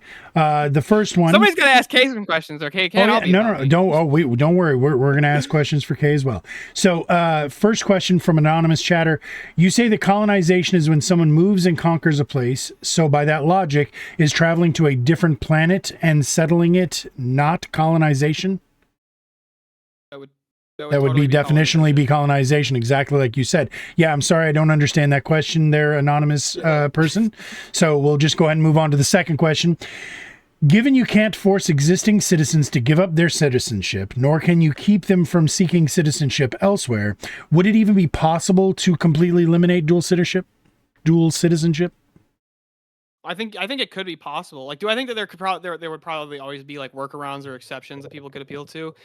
Sure, but I feel like if you made it more way more difficult to be a dual citizen, then most people would just be like, okay, and they would just accept it. Okay. And actually, as I thought about it, I understand the reason that the first question makes sense to me now. The idea being that you're going to another planet and not having to conquer anything, would it still be considered colonization? I figured it out. So if you were to go to a place that you didn't have to conquer, would you still be colonizing, or would you be immigrating? No, if you're not having so conquering is a not a necessary but like a normal part of colonization. Colonization usually is what colonization usually is when you go to a land where there isn't like already an established state, and you establish a state there or some kind of a system that you try to enforce. Like the Native Americans, they were much more nomadic people. They didn't have like a universalized like government, I guess is really the word I'm looking for here. They didn't have a state that much. Although they definitely had like conflicts with each other, but so it's like it's not this. It doesn't entail that you have to conquer, but like I don't know. I think I'm trying to understand the question still. Yep, that was I think as best as it could get. So with that said, we're going to go ahead and kick this over to Kay now. So Kay, you were saying that we would tax, or that a person would be taxed based on the nation where they are residing. How do you reconcile that with taxation and or our military? So in other words, if the military is currently stationed abroad, they're no longer living within the United States. They're still holding citizenship. They're still being taxed here. So would that not kind of fly in the face of the idea of you get taxed where you're standing? I didn't really make any positive statements about the taxation. I just said that it is what it is. As he already said, America is a country that taxes you based off of your citizenship. So if you're American and you go, let's say, teach in Japan, your income in Japan is subject to both Japanese tax and American tax. Now, he did also say that, yeah, there are treaties and stuff, but those are complicated and, just whatever. And it's like, okay, well, it exists. So if you want there to be tax, then there is no argument against it. If you want them to, like, you're like, hey, a citizenship should be taxed. Well, they are. And if you don't think they should, I asked, well, why not just get rid of it if you don't? And he said that he wants citizens to pay and be taxed. And I said, okay, well, they are. I mean, so. All right. Chief, question from you, please, for Kay. Yeah, could you just go over again what, if anything, would be lost if we did do a phase out of dual citizenship as kind of described when you kind of got to that point logistically? Yeah, so what would be lost is basically huge incentives for people that have like family and connections abroad from coming to the U.S. to stay. A lot of people that come to the USA plan to be here for the long haul, and by locking them out of citizenship, you're basically locking them out of a lot of the rights that are entailed by citizenship in America. So you're dissuading them from staying and building up loyalty, and those people also happen to be, again, ended up being like the people that made up half of the Fortune 500, fill up our STEM, have higher income brackets, commit lower rates of crime. So we're talking about like pristine people coming to America. So you're disincentivizing those people from coming, and you're also telling them, well, you can only have so many rights unless if you give up everything you have at home, which people aren't going to like do. I mean, even Americans themselves, like I believe a YouGov study showed that most Americans say that they would not give up U.S. citizenship if they became a citizen in another country as well. So, like, I mean, they're not going to like give it up. And Salty, so you're gonna have to force it. Salty, do you have a question for Kay ready? I did have a couple, but I'd like to follow on with that question right there. Like Kay, you're saying that it's dissuading elites from entering the United States if there was no dual citizenship? No, you can still enter the United States under like a different residence program. But I'm saying so where does the dual citizenship argument come into that Yeah, so so if we're talking about loyalty, it dissuades them from staying and building loyalty up in America for one, by making them choose, like being basically that angry ex, like choose me or the Xbox kind of thing, right? So obviously their incentive to stay in America long term and build loyalty here is less if it's going to punish them for not wanting to let go of like rights that they built up in other countries and family and like property that, like, you know, property is usually tied to citizenship in a lot of countries. So like maybe they don't want to lose like property, they don't want to lose access to like their families, like pension, stocks, whatever, you know. So you're basically telling them to choose, which is going to make them less loyal and less likely to stay and build onto our economy. And some people might not even choose to immigrate in the first place if they know that they're going to have to choose eventually. All right. Yeah. So, Mate. Yeah. Good answer. Steelborn got 2 questions from the chat, so he kind of got an extra question. So I'm going to actually throw another question at you, Kay, just to keep that balanced, and really because I can and because I have another question for you. So you... Can I ask him one more question? And I won't argue with him. I just wanted to hear his answer to this question. I'll tell you I what. make him do it in the close. Yeah, I was about to say, you do it in your closing, since you get to open or you get to close first, and he can choose to answer it if he wants to in his closings. So, Kay, you mentioned the fact that most people do not want to give up their dual citizenship whenever they become naturalized in either direction, whether coming to the U.S. or going outside of the U.S. The idea being, as I believe you mentioned, was that they would have it as basically I don't remember the exact wording you used, but it was like political instability or something like that. Basically, if things start going wrong, then they would have an out, right? Was that kind of, am I framing that correctly? It's one of the benefits I mentioned that Yep. people listed under the study where 1 out of 5 Americans want. Sure. So my question to you is, if you have a lifeboat, why are you motivated to help bail water? If the ship is sinking and you know that you've got someplace that you can go that's safe, why would you be motivated to continue to help out? Because most people don't want to upend their life and just move. Like, I live in my state and I love my city and my state, and I'm pretty loyal to it and I want it to succeed, but you're damn right that like I want the option to move to a different state if like shit hits the fan. All right. So once again, looks like the horseradish is just dropping the fucking ball tonight, kids. So we are not on that prompt, we're on that prompt. All right, cool. So thank you very much then. So now we're going to go ahead and go to, sorry about that. So now we're going to go ahead and go to our closing arguments. 3 minutes is going to go on the clock for you first, Steelborn. Ask the questions, or I'm serious. Fuck me, dude. It has been a long goddamn week, people. Please forgive me. 3 minutes is on the clock. Close the goddamn thing down, please. All right. So basically, the only arguments that we really heard here tonight about why we should allow dual citizenship is so that people can come here and start companies, I guess. Which is like, wouldn't you want American citizens to be the ones starting countries if you live in America? Like, isn't that what you would prefer, is like Americans starting businesses, starting trades, right? Opening up construction companies, plumbing companies, or, you know, even American, like, so here's another problem that I have with this is, right, is for all these like tech companies that he was like pointing to, like all these tech companies where you get these foreign nationals who come here and they move here and they start working for these. Well, there's problems with a lot of these, like the H-1B visas.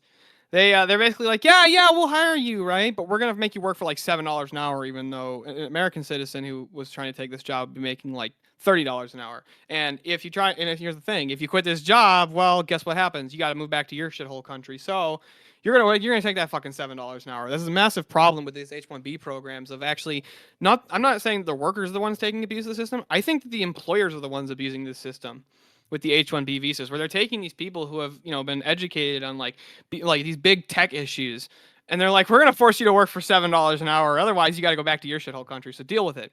That's number one. Number two is that was he never really addressed my issues, or he thinks that you can have dual loyalty to both nations, right? That's not even possible. You can't be like, if two nations are in a conflict, you can't want both of them to win.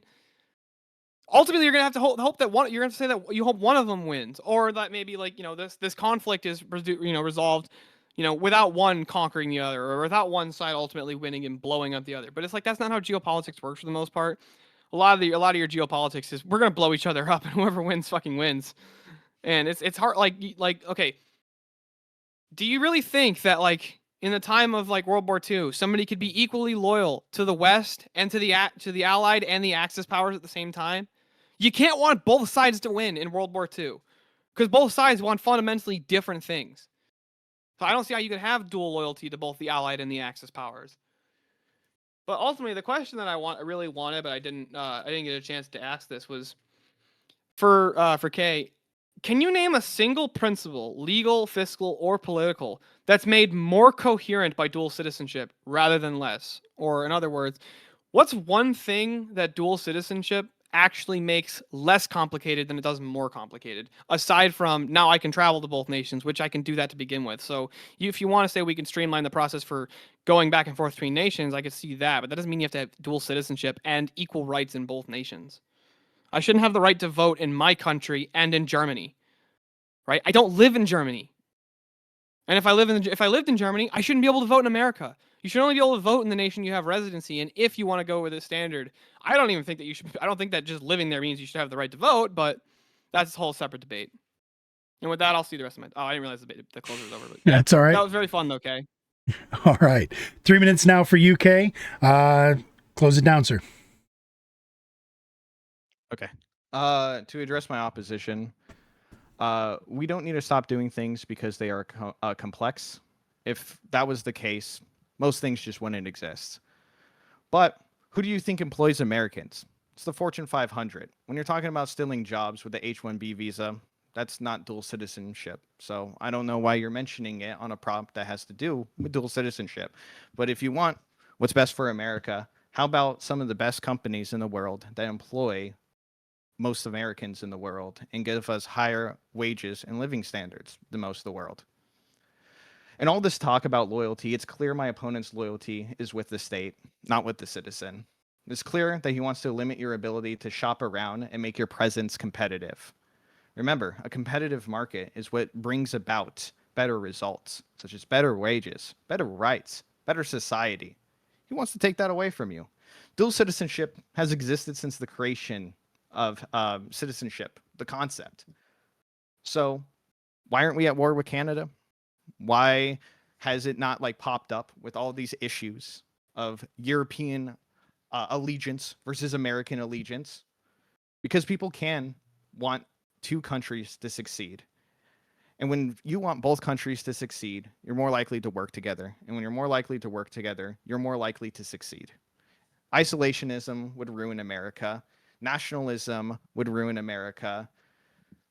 The idea of bringing the best and brightest to lift up America and create a better America for all of us is what the American dream calls for. My opposition is smart, but he proposes a few ideas that are less so. The man needs to hold full loyalty to the government, proposes that the man serves the government, not the government serves the man. He also has not defined what loyalty means. What does it constitute? What makes someone loyal? Who gets to decide that? Who is the person that you want in the high castle to decide whether you're loyal to your nation and whether you should be able to live here or be expatriated to another country? He also conceded removing dual citizenship from people that are already residing in the country, and then said that we should just remove it from others entering the country. This isn't elimination. That's just restriction. He conceded the prompt. He says he wants to make the country better, but he wants to disenfranchise the parts of the population that bring some of the best, that bring our STEM field, that is amazing, that creates our richest companies, commits lower levels of crime. So I guess if you're for America, you should be for dual citizenship. And if you're against it, not. All right. There you go. So I do have to say, gentlemen, regardless of how the chips fall here, that was an absolutely amazing debate, banger of a interaction, and I enjoyed the hell out of listening to it. I could easily have gone for another 15 to 20 minutes on that one, but the format is what the format is, so we're there. With that said, I'm going to go ahead and drop this link in chat. I did double check, make sure that I'm sending you the right fucking one this time. And also for our YouTube people over there in Steelborn World, I'm going to drop it into the room chat for you so you can drop it over there into your chat. I'm going to go ahead and drop it into my YouTube. Appreciate that. Yep, no worries. And I will also drop it into my Kick.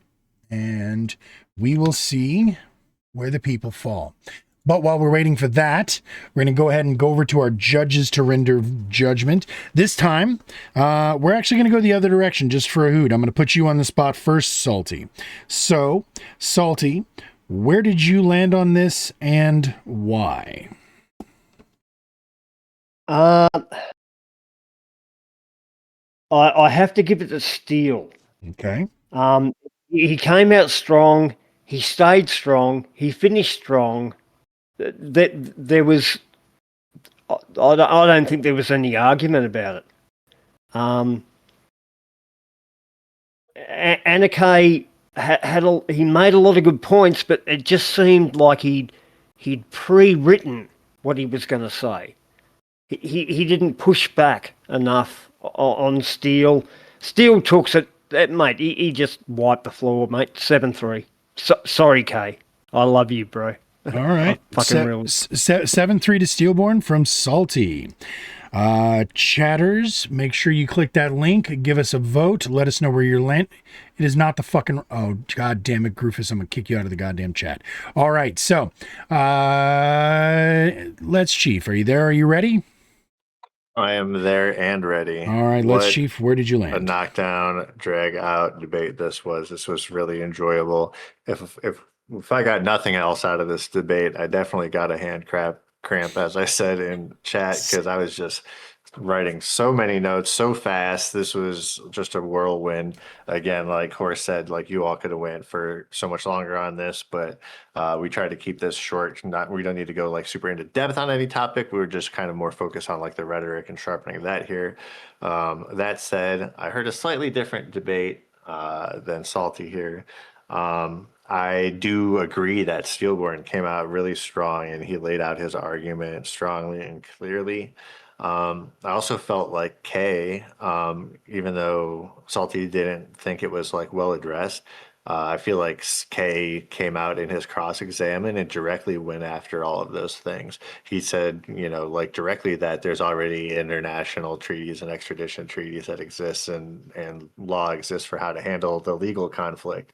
Taxation, he addressed directly too.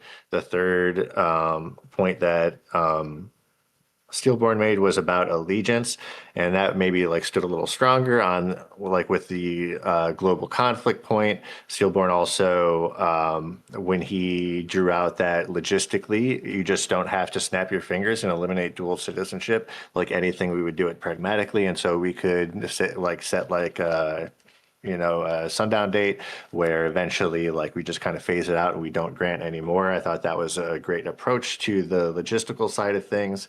And then in the close, like I thought, again, the global conflict was really strong, and there was kind of a self-defeat in the closing where you said that they had to pick a side, and then also immediately said that I guess they could just want the conflict to end. Had you not said that, it would have been a little bit closer maybe, but I had a really hard time scoring this one, but I did go with K, and it's going to be a 3-7. So it looks like from us, we have a tie. All right. Well, that means that the chat is going to call this one. Nice. So please make sure everybody click that link, vote.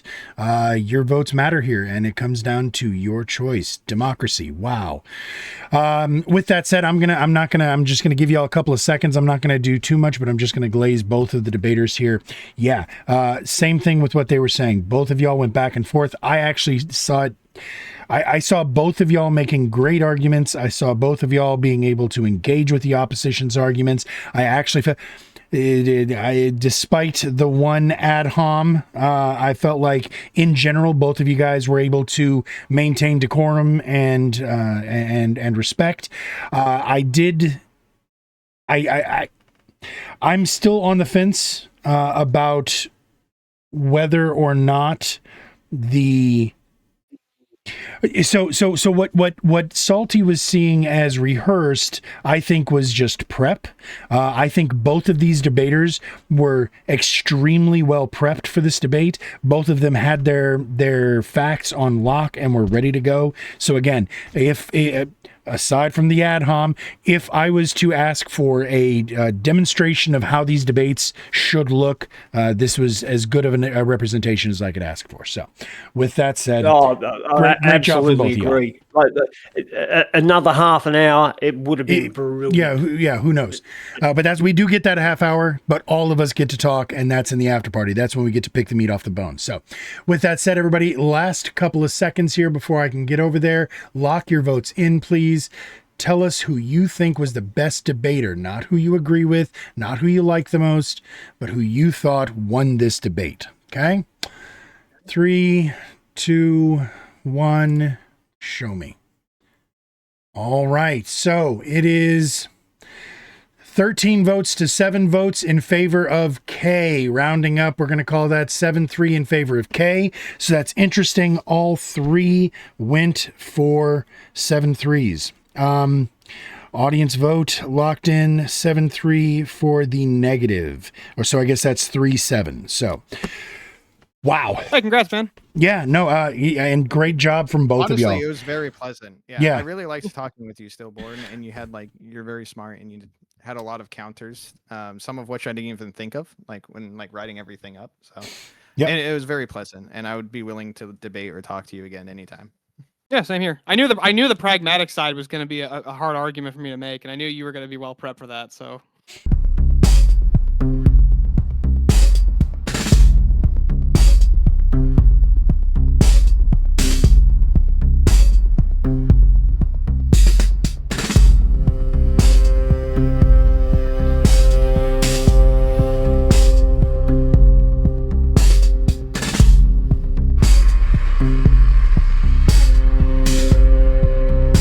We're going to go to you first, Vigilante. 3 minutes is on the clock, sir. We're not going to waste any time. Let's get right into it. Start us up when you're ready. Dark money influence groups like AIPAC are a net negative on American politics. They allow the ultra-wealthy individuals and foreign influence to outspend the beliefs of the American people. It makes the representatives represent their donors over the constituents. If you go against the big spenders like AIPAC, you end up like Jamal Bowman and Cori Bush, where AIPAC spent $45.2 million just to beat them. This is an absurd amount of money for a grassroots, voter-focused campaign to have to compete with. This creates a dramatic disconnect between what voters actually want and what voters get. 60% of Americans disapprove of the U.S. government continuing to send aid to Israel. But because of dark money interests, primarily AIPAC, who continue to push the politicians whose seats they bought to continue to fund Israel against the will of the people. Hell, AIPAC has so much influence that they are actively pushing anti-BDS legislation and have gotten it passed in 38 states. It's over half the country. Pushing this false narrative that being anti-Israel is the same thing as being anti-Semitic. A lot of this legislation, by the way, has also been shut down for being against free speech and being against the First Amendment.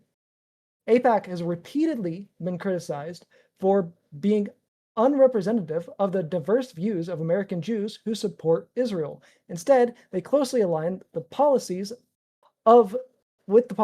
of the far-right Israeli government. This leads into one of the biggest problems with allowing groups like this to operate in the country. AIPAC functions as a surrogate for the Israeli government interests being pushed in the United States, closely aligning their politics with the Israeli government. This should not be surprising at all, considering AIPAC was literally founded to replace the American Zionist Council after it was told to register under the FARA Act in 1962 and lost its tax-exempt status for refusing to register under the FARA Act. The founder of AIPAC, I.L. Keenan, was forced to register under FARA. He was a foreign agent. He created AIPAC to exploit a loophole in FARA that allowed them to launder Israeli government money in order to lobby our politicians. It was created with the express purpose of circumventing U.S. law to promote another country's interests over the interests of the American people, something that has been proven to be pretty damn effective at. 90% of the legislation they push gets passed. The only with other dark money interests, the closest are the NRA, who have an 80% pass rate, and the fossil fuel lobby, who, the NRA has an 85% pass rate, and then the fossil fuel lobby has an 80% pass rate. They are the most effective dark money interest group, and they push the interests of another country over our own. All right. Sounded like we landed it there. Castle, 3 minutes for cross-examination, sir. Start it up when you're ready. Sure. So my first question would be, Vigi, do you think that the NRA, the fossil fuel industry, or APAC, has more influence on how domestic policy affects American citizens? Well, due to the purpose of it, I would say that the NRA probably has the most influence over domestic policy, APAC being primarily for influencing foreign policy. The fossil fuel would influence both. Okay.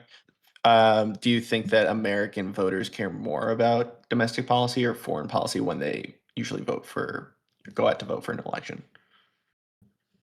It kind of depends. I would say that conservative voters tend to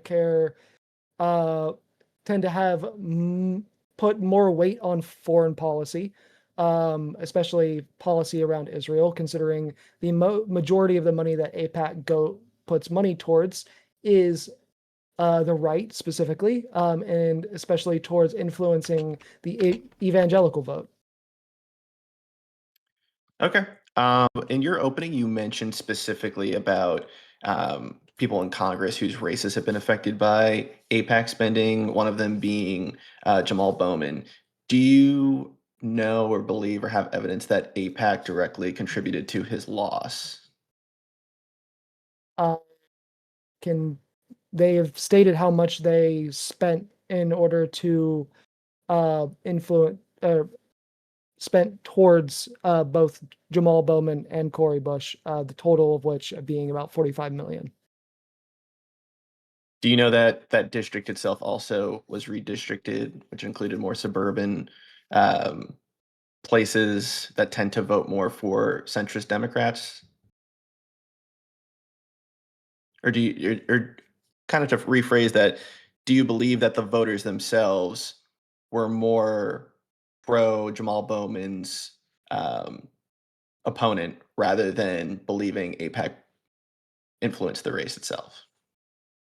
I believe that dark money influence, whether it's AIPAC or anything else, has a significant influence over what the American voters end up believing. A great example of this is the dark money influence that ended up getting Trump elected in 2016 with Cambridge Analytica. If you know what Cambridge Analytica is, it is a great example of how dark money influence can be used to sway the American people. So just last question before time goes out, but so you're saying that the American voters had no agency. It was AIPAC that kind of used their influence to persuade them rather than the campaigns themselves. No, I'm more so saying that the American voters fell for AIPAC propaganda, similar to what they have done in the past when they fell for the Russian propaganda from Cambridge Analytica. All right. So we're going to go ahead and kick this over to you now, Castle. 3 minutes is on the clock, sir. Ready for your opening when you're ready to give it.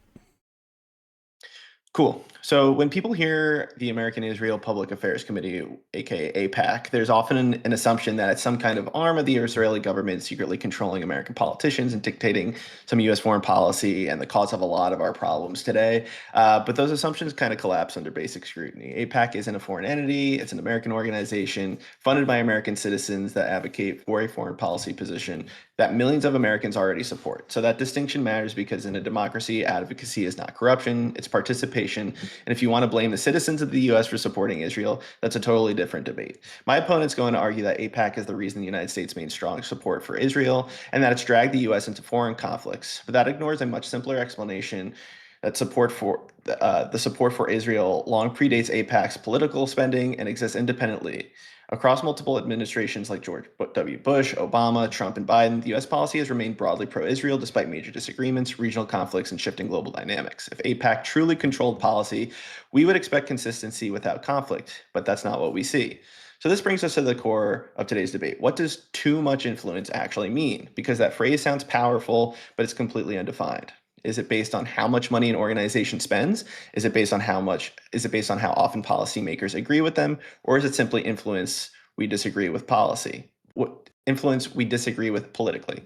If the argument is about money, then the data doesn't support the claim. AIPAC affiliated spending in the 2024 presidential cycle was a fraction of overall political spending, far below the largest PACs such as Future Forward PAC and Senate Majority PAC, which spent several times more than AIPAC, which only ranked number 21 on the list of most amount of money spent in 2024. In a system where billions are spent across hundreds of organizations, AIPAC isn't uniquely dominant. It is one participant among many. And that leads to the key point. If there are multiple organizations with greater financial resources and broader political reach, then money alone cannot explain the US policy towards Israel. So for my opponent's claim to hold, they must prove something much stronger. Not that AIPAC is influential, but that it is uniquely influential, disproportionately powerful, and the primary driver of US policy. So without that, the argument doesn't demonstrate too much influence. It simply joins out that influence exists, and that's not enough. And here's where the argument will fall apart. They'll point to outcomes and say the US is involved in the Middle East, or look at tensions with Iran, or look at pro-Israel legislation domestically. But pointing to outcomes is not the same as proving causation. US foreign policy decisions, whether it's engagement in the Middle East or posture towards Iran, are shaped by combinations of strategic interests, military considerations, and intelligence assessments. Those decisions involve the executive branch, Department of Defense, and so on. To claim AIPAC is responsible for these outcomes is to ignore the structure of how foreign policy is made, and it takes a lot of responsibility off the shoulders of people we should be blaming at the top. The same applies domestically. If there are laws or policies that support Israel, my opponent has to prove that AIPAC caused those laws to pass, not that AIPAC supported them. Because many members of Congress already hold pro-Israel views for ideological, religious, or strategic reasons independent of AIPAC. So unless my opponent can isolate AIPAC as the decisive factor, showing that without AIPAC, these policies would not exist, their argument relies on correlation, not causation. And in a debate about too much influence, that distinction is everything. All right. 3 minutes is on the clock now for you, Vigilante. Cross-examine. Start when you're ready. Yeah. So I would say that a dark money interest having any influence is too much influence. Why should we allow dark money interests like AIPAC in general to have influence over our politicians? So I think that goes back to the prompt where we're talking about what too much influence is. I'm not disagreeing the fact that AIPAC has influence, but I think, like I mentioned too in my cross, we're kind of comparing it to other organizations across the U.S. So like we were talking about the fossil fuel industry, you could talk about the agricultural industry, pharmaceutical industry. Does AIPAC demonstrate any larger influence than those industries that could show it has too much influence? And it's really hard for me to agree with that. I don't think that any influence, to your point of any influence being bad, we can talk about that. But I think to the point of the prompt, I think I don't agree with the point that with the amount of money they're raising or the amount or the certain domestic policy they're trying to pursue, that they outweigh some of the actual larger institutions in the U.S. domestically. Yeah, well, I mean, we went over the effectiveness rate of them. I mean, they're 90% effective at getting legislation passed, whereas the fossil fuel industry is 80% effective. And the the NRA, which is the next most effective at getting stuff passed, is 80% effective. So I mean, they have a pretty big gap in a 5 to 10% gap between them and the next two most effective packs in getting stuff passed.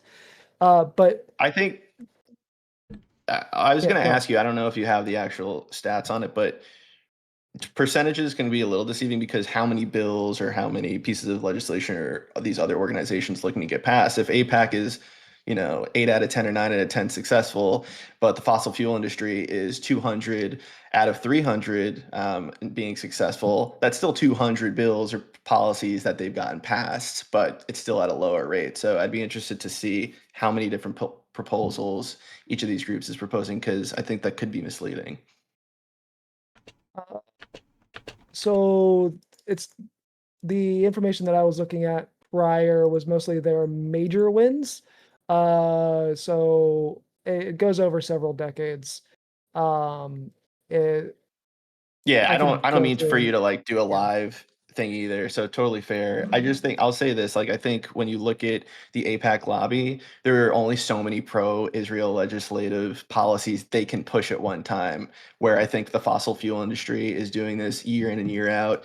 The APAC lobby itself may be looking for certain specific policies when Israel is either in the headlines right now in the Middle East, or when there's certain people being targeted in the US for being pro-Israeli. So I think that's why you may see more happening recently, but in the course of the past few years or decades, I don't think they outweigh these other industries. 15 minutes is on the clock for open conversation, gentlemen. Just keep at it. Cool. So Yeah, I I mean, think you could definitely I'll argue go that for it. they're like you could definitely argue that they're equal to other industries. But that's not really the problem here with like saying they have too much influence, especially with what my position actually is. I'm saying any influence by a dark money group like APAC, like the NRA, like the fossil fuel industry is too much influence. I kind of don't. So I don't believe that you can say any influence is too much influence. I think there actually has to be like a red line or a line you have to draw in the sand where you're saying, is this much influence too much or not? I don't think you can say any amount of influence is too much influence here, because think about how many times we've rebuked Israel, whether it was the Iran deal or there also have been UN resolutions against Israel that the U.S. has allowed to go through. They voted, they either didn't vote on it, so they would allow the votes to pass through. So there are instances of legislation where we're not agreeing with Israel on their every whim. And so I think if you were to say too much influence, a lot of these very highly controversial pieces of policy would get passed, but we've shown in the past that if it's not in the U.S. interests, then we don't have to just agree with whatever APAC wants. So I think that's where I would delineate between too much and whatever is not too much in that case. Yeah, but like I mean, at the same time, we're talking about a dark money interest group that is able to outspend what the average American. Also, they operate out the way that PACs work. They operate outside of the actual donation system, so they don't. They basically allow infinite amount of money to come in and run attack ads and shit, which shouldn't be legal in the first place. Sure, I am definitely one of those people who think that money in politics is a major issue. And I think we probably agree, like PACs and super PACs and the way they operate, they need more legislation or regulation in order for regular voters like you and I to have more of an impact uh, during elections. But I think when we talk about, too much influence, one of the things when I was researching this was um, I showed you kind of things or policies where we've rebuked Israel.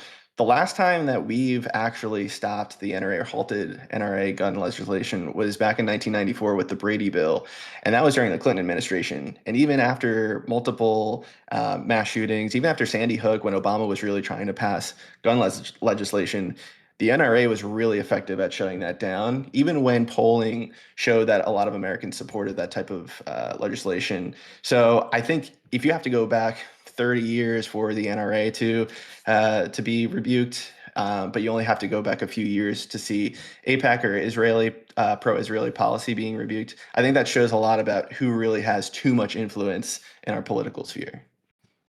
I mean, unfortunately, gun control has been a topic that really hasn't been in the forefront, mostly because the mainstream media kind of just ignores it nowadays because it's become way too normalized. I would say that would heavily contribute to that because we don't really see them trying to pass major gun legislation I that agree. often But anymore. I would also say because of the media itself as well, I think AIPAC has also been brought to the forefront of a lot of different talking points. And it has done so to a little bit of the detriment to the pro-Israel side. But I also think a lot of people have overstated how effective or how much AIPAC really does, because at the end of the day, we have a lot of people who are still pro-Jewish. Like, I think either you mentioned it or somebody has before, but if you look at the Republican Party, a lot of them are pro-Israel even before AIPAC Mhm. was a thing because of the religious sentiment that it has for a lot of Christians across the country. And so the Republican Party, I would argue, they're going to be pro-Israel whether AIPAC exists or not because of the I way that they would view their religion. I would say that AIPAC isn't really what's causing the detriment with the support under um, on the right or in with liberals even. I would say Israel's doing that themselves, which is the whole reason why AIPAC has to sit here and push anti-BDS legislations both in Congress and in different states, and they've passed anti-BDS legislation both in Congress and in 38 different states, which is an insane attack on free speech. Yeah, I think that when it comes to Israel, as a country itself, I think there are still disagreements, even with people who are Jewish in the United States, who may harbor pro-Israel views, but still think that Israel and the U.S. can coexist or have different policy that doesn't always have to align. But I think a lot of the reason why you have pro-BDS legislation happening in states without a lot of pushback is because, unfortunately, whether it's red states or even in blue states with a lot of Jewish citizens, they are for this. And obviously, if you have people who are looking to pass BDS or anti-BDS legislation, and they have a lot of Jewish constituents or a lot of people who believe in Israel and their right to exist, or however wrong they may be, I don't think you can ignore the will of the people, even if you and I both disagree with the type of legislation being passed. What would you say to that? I mean, I wouldn't really say that any area really has a large Jewish American influence because, I mean, for the most part, Jewish Americans are spread out through the country and they are a minority. So I would say in most states that's true. I think like New York, California, Florida, like probably have the most population, the highest population of Jews in those states. Obviously, Florida is a red state. New York and California are blue states, but I also think that they have more center left politicians who are probably taking more APAC money than other blue states. But to my point about these red states where these types of laws are passing, again, it has to do with the religious argument where a lot of these constituents who are Christian believe that the Israeli right to exist or the support for the Jewish people is important to them for whatever reasons they may have. But I think you can't ignore their preferred policy to Israel just because we disagree with it. Obviously, we both do, but I don't think we can say that we shouldn't allow this to pass because, we're the minority, but we have a better argument. Obviously, they don't think so. So it's hard to say like I mean, AIPAC it's is not the doing that, not the minority. people. I mean, it's not really the minority opinion anymore that we should no longer be supporting Israel. I mean, if you look at the more recent polling, 60% of Americans no longer think that we should be funding Israel because of what they're doing in Palestine. Yeah, I think that the polling towards Israel has definitely soured, but I think this has to do with specific policies like supplying them with military equipment or offensive, or even from the left side, defensive weaponry. And what they've been doing in Palestine as well. People disagree with it, but at the end of the day, the other side is Palestinians and Hamas, which people also disagree with what they're doing. So I don't think this has anything to really do with whether they're pro Hamas or pro Palestine. I think it has less to do with Israel's actions there. But I don't think that overall these specific actions mean that a lot of them hate Israel now, or are against Israel. I think there's a middle ground where people may disagree with what they're doing, but in the future they still want Israel to exist, and they still want it to operate as they were maybe pre-October 7th, for instance. I mean, that may be the case, but at the current moment in time, the majority of Americans don't think we should be currently funding Israel. And due to primarily AIPAC and their funding of our politicians and pushing our politicians towards passing legislation and funding and continuing to fund Israel, we are still funding Israel. Yeah, so that goes back to my other point where unfortunately the people who have a majority, which are the Republicans right now, they're a very pro-Israel party, and until they are not in power, I don't think that policy framing that we've had towards Israel is going to change anytime soon. It happened similarly under Joe Biden. There was more pushback under his administration on how we were supplying Israel, or how we were kind of viewing them. At the end of the day, we were still pro-Israel, and we were giving them enough of what they needed, even if we did push back. So I don't know if you can really showcase that AIPAC is doing this rather than these are just the politicians themselves. We should be blaming them rather than this lobbying PAC group who, again, I'm against lobbying, I'm against these PACs, but at the end of the day, it's the politicians themselves, and they keep getting reelected, right? It's not like October 7th happened yesterday. So we've had elections, we've already been reelecting these folks who are pro-Israel in a way that I think a lot of Americans may even disagree with. So it's hard to say that, the American people are against this that much if they keep reelecting these folks. Yeah, I mean, whenever it comes down to it, like it's the dark money. Like we can see that these people have influence with how much money they are able to spend and how effective they are at pushing policy. I mean, again, the 90% effective rate and the millions of dollars they have spent in order to get anti-Israel politicians out of office. Yeah, and I think that again, the dark money piece, agree with you there. In terms of the politicians specifically, I know we talked about the Jamal Bowman race, Cori Bush as well. This can be subjective, but I don't think either of them were very effective at their job in the first place, and a lot of voters in their districts didn't really support them, regardless of their position on Israel.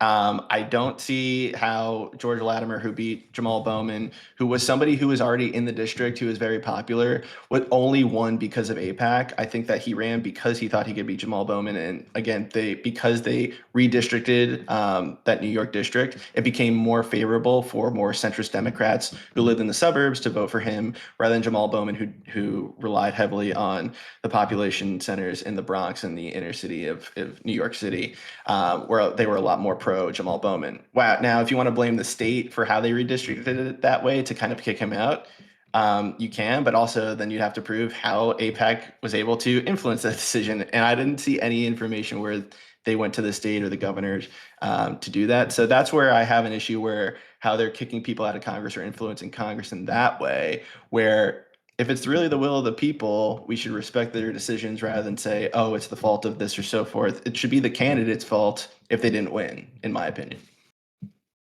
So you don't think that when we allow dark money foreign influence groups like AIPAC to operate and do this kind of stuff, they don't have the type of influence that we observe that they have?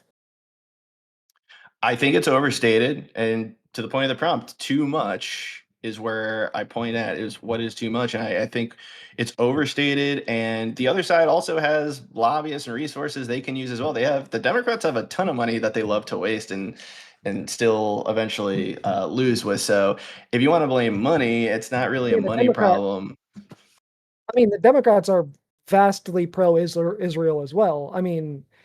When we look at like the recent voting on fucking whether or not we should continue to give Israel weapons, specifically the defensive weapons one that we did recently, even fucking AOC voted for it. Yeah, which I think kind of proves that it's hard to win elections if you aren't taking the side that the majority of voters support. And again, I think that when you talked about the polling about views towards Israel, I still think there's a bifurcation there where a lot of people may hate Israel, but in AOC's district, and again, New York City, there are a lot of Jewish voters who still feel strongly towards Israel's right to exist, and they're still going to go out and vote. So AOC kind of has to weigh the difference here and kind of balance that. So I still think Democrats are more split on this issue, but I think still, like to your point, the majority of Democrats are pro-Israel because their constituents are pro-Israel. So it's harder for them to separate themselves from that. Their constituents aren't pro-Israel. Whenever we look at the statistics with the people that actually support Israel, 80% of Democrats do not currently support Israel. So the fact that they are still continuing to support Israel, despite the fact that the Democratic base has widely shifted away from supporting Israel, proves that it has to be the dark money influence that is causing them to continue to support Israel. Well, I'll go back to 2 points before we close this out, if Horace wants to add one more minute. But one, Israel policy is not a big issue to a majority of Americans. So I think that's why it's lower on the tier list, because economics is really what it comes down to. Affordability is a big thing. So I think that's a big reason. But also, the way people are polling this issue, do they support what Israel is doing? No. And I'm not surprised that they don't. But to say that they don't support anything Israel does, or to say that they don't have any pro-Israel leanings, or they still feel like Jewish folks have a right to exist or not be attacked or whatever it is, I still think that isn't weighing into those polls right now. I think you can disagree with what Israel, the country, is doing and still have a larger forward-looking view of what Israel should and can do, and still support certain legislation where we're giving them aid in some way. All right. So I did let y'all go ahead and finish that, or let you finish the thought.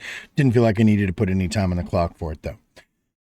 But I am ready with some questions. I hope my judges are as well. Chatters, don't forget, if you guys want to put some $2 in the tip jar, you guys can throw a question at the debaters as well. We're going to go to Vigi first for the questions. I had to step away for a second. I don't think either of these questions was addressed, so hopefully I'm not repeating something, but if I am, humor me, I'm old, and pretend like I just forgot what you said. So, Vigilante, you are affirming the prompt that AIPAC has too much influence in American politics.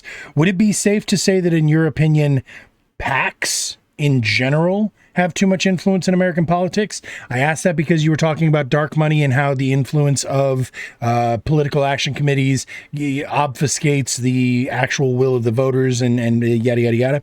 I don't remember your exact wording, and so I don't want to misquote you. But do you think it's safe to say that all of those things apply to all PACs, or do you think AIPAC is different somehow, and if so, why? I would definitely say that it applies to all PACs.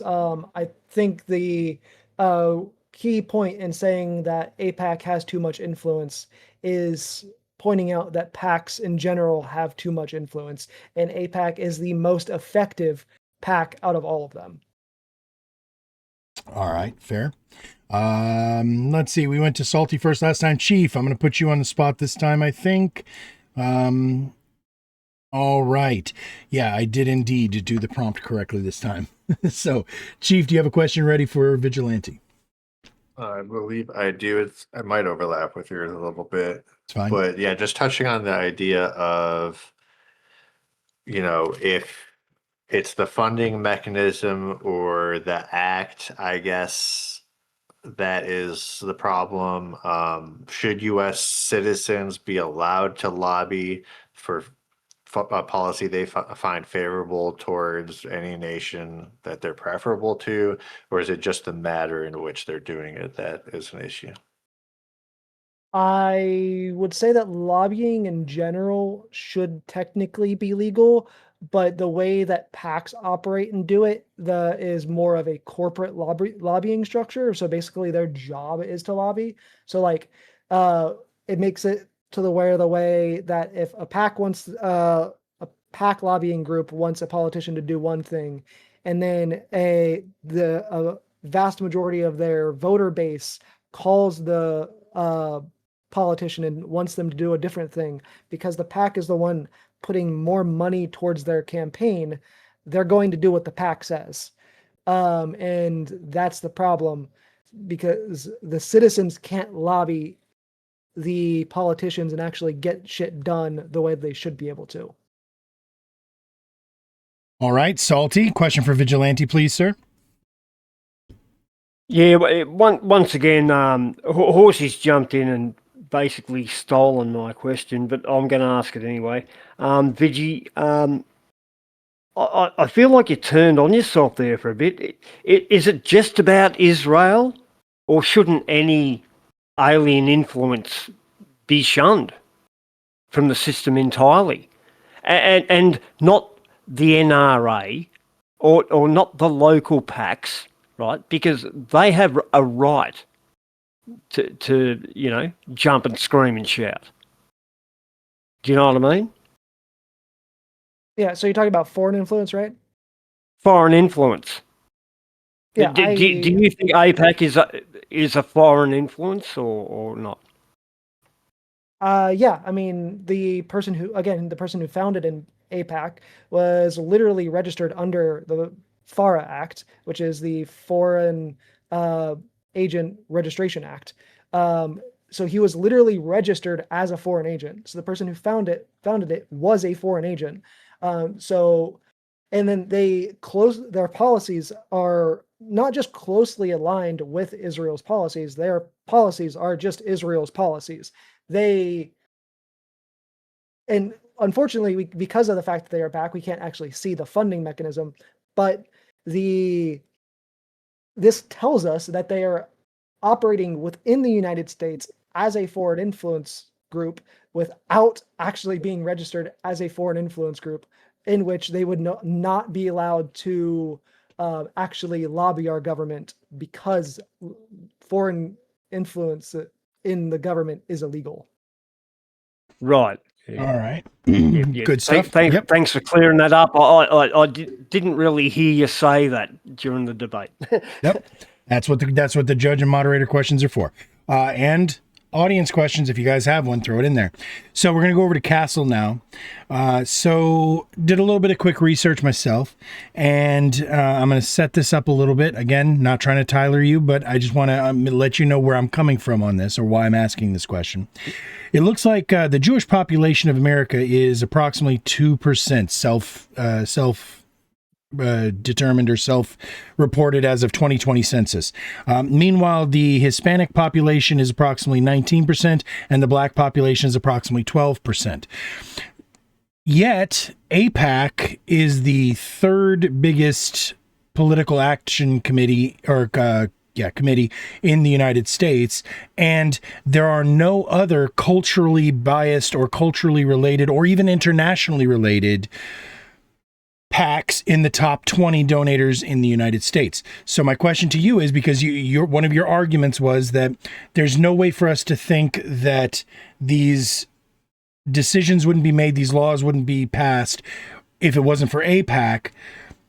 The question is about influence, and if there's no other national or ethnic related PACs in the top 20, does that not lend itself to the prompt? How do you parse that out? Yeah, so I've always made it a point to talk about what too much influence is. And I think that when you look at policy, and again, you pointed out, like, Jewish folks represent 2% of the population. but a lot of people don't see Jewish policy being represented outright by folks in Congress. A lot of Hispanic or Black voters may see that being represented by the MAGA movement or by Donald Trump himself or by their representatives. A lot of Jewish folks, because there aren't many Jewish representatives themselves in Congress, may see that they need extra funding to help kind of throw those policy views closer to the people in Congress to hopefully take their side on these things. So that's why I think that they view it as something that's a necessity. Otherwise, nobody would listen to them on anything related to their views when it comes to how Jews are being viewed in the U.S. and their preferred policy proposals. Do they raise a lot more money than a lot of people expect them to do? Yes, but I also think that Jewish people in the U.S. have also made a lot of money here in America. So can you blame them? They can, choose to do what they want with their money. As far as I'm concerned, a lot of people have that right here. So I think a lot of these things are more just policy disagreements at the end of the day with how people view their policy proposals compared to some others. So hopefully that answered your question. If I missed anything or you want more clarification, let me know. It's all right. We'll get to it in the post, in the after party. So LetsChief, one more time. I'm going to kick it over to you. LetsChief, do you have a question for Castle, please? I sure do. Let me hear it. Does any collective have too much influence in American politics? And if so, what line did they cross that AIPAC has not? Does any collective have too much power in America? Too much influence, like the prompt, yeah. Well, when I was doing my research, the biggest PACs or super PAC spenders were those who supported directly Donald Trump or Hillary Clinton, or the Senate majority PACs, which were at the time were the Republican Party.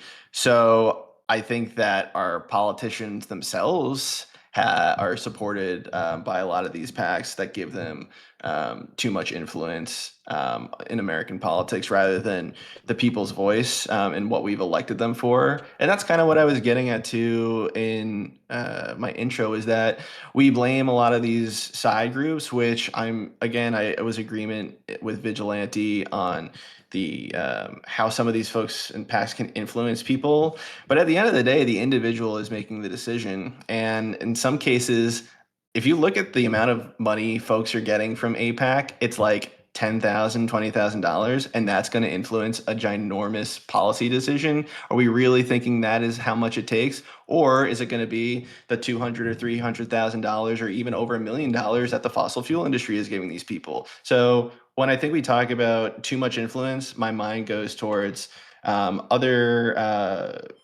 other groups like the fossil fuel or agriculture or pharma industry, which is giving directly to folks a lot more than some other politicians. But then also at the end of the day, it's the politicians themselves where they're making the decision that my constituents elected me on these things, and I'm going to support this other group that may have given me some money. I think we're kind of shifting. We're missing the forest for the trees here on who we should really be blaming at the end of the day. All right. And Salty, you get a question for Castle as well, sir? Yeah, mate. Well, along the same line, I think you came out the gate lying about what AIPAC is for a start. But apart from that,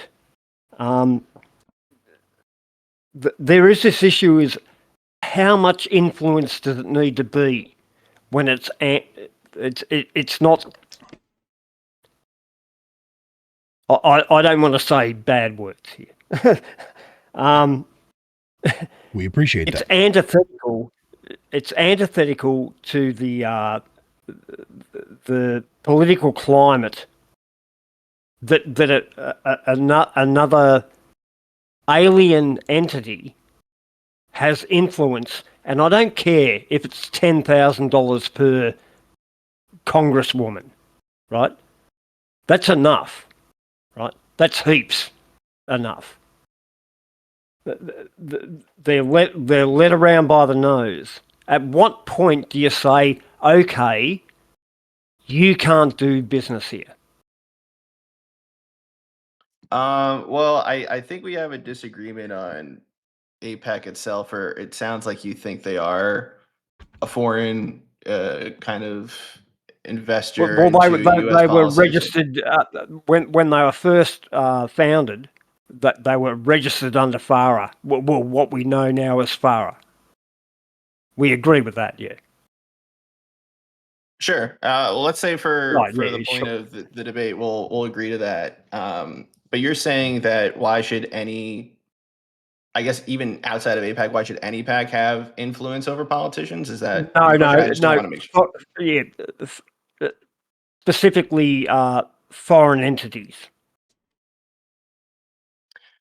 Okay. Well, I don't believe that any foreign entities should be able to donate to political PACs to get people elected. So I think we just have a straight up disagreement on how APAC is associated with. Obviously, I thought I mentioned in the beginning of my intro that it's an American political action committee. They can only take domestic donations. It can't be influenced by any foreign. It can't take in, or it doesn't take in any foreign donations, or is a foreign kind of, whatever it is. So I just think we disagree on that point. Because I would agree with you that we shouldn't have foreign folks, like whether it's the Chinese government, come in and set up political action committees and then start to donating to whether Republicans or Democrats that they agree with or trying to influence. I do think that should be illegal. So I think that we just kind of fundamentally disagree on how it's being registered or how it's being viewed.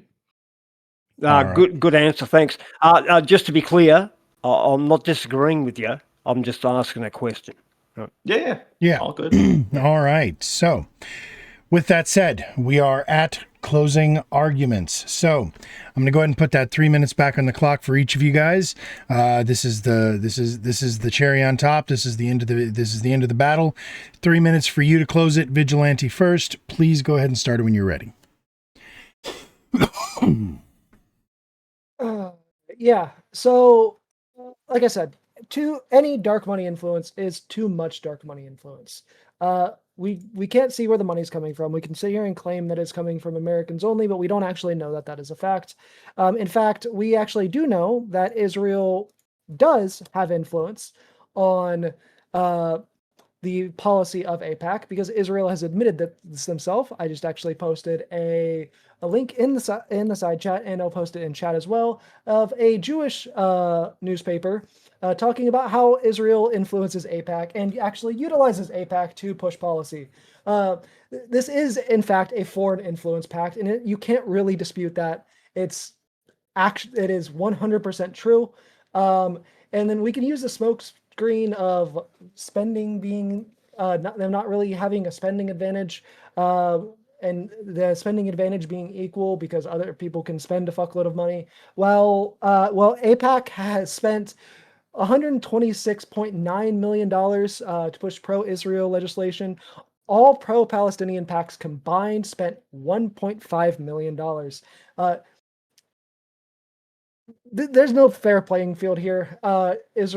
They are the most influential foreign policy PAC in the country. I don't think they're the only one, but they significantly have the advantage in this field.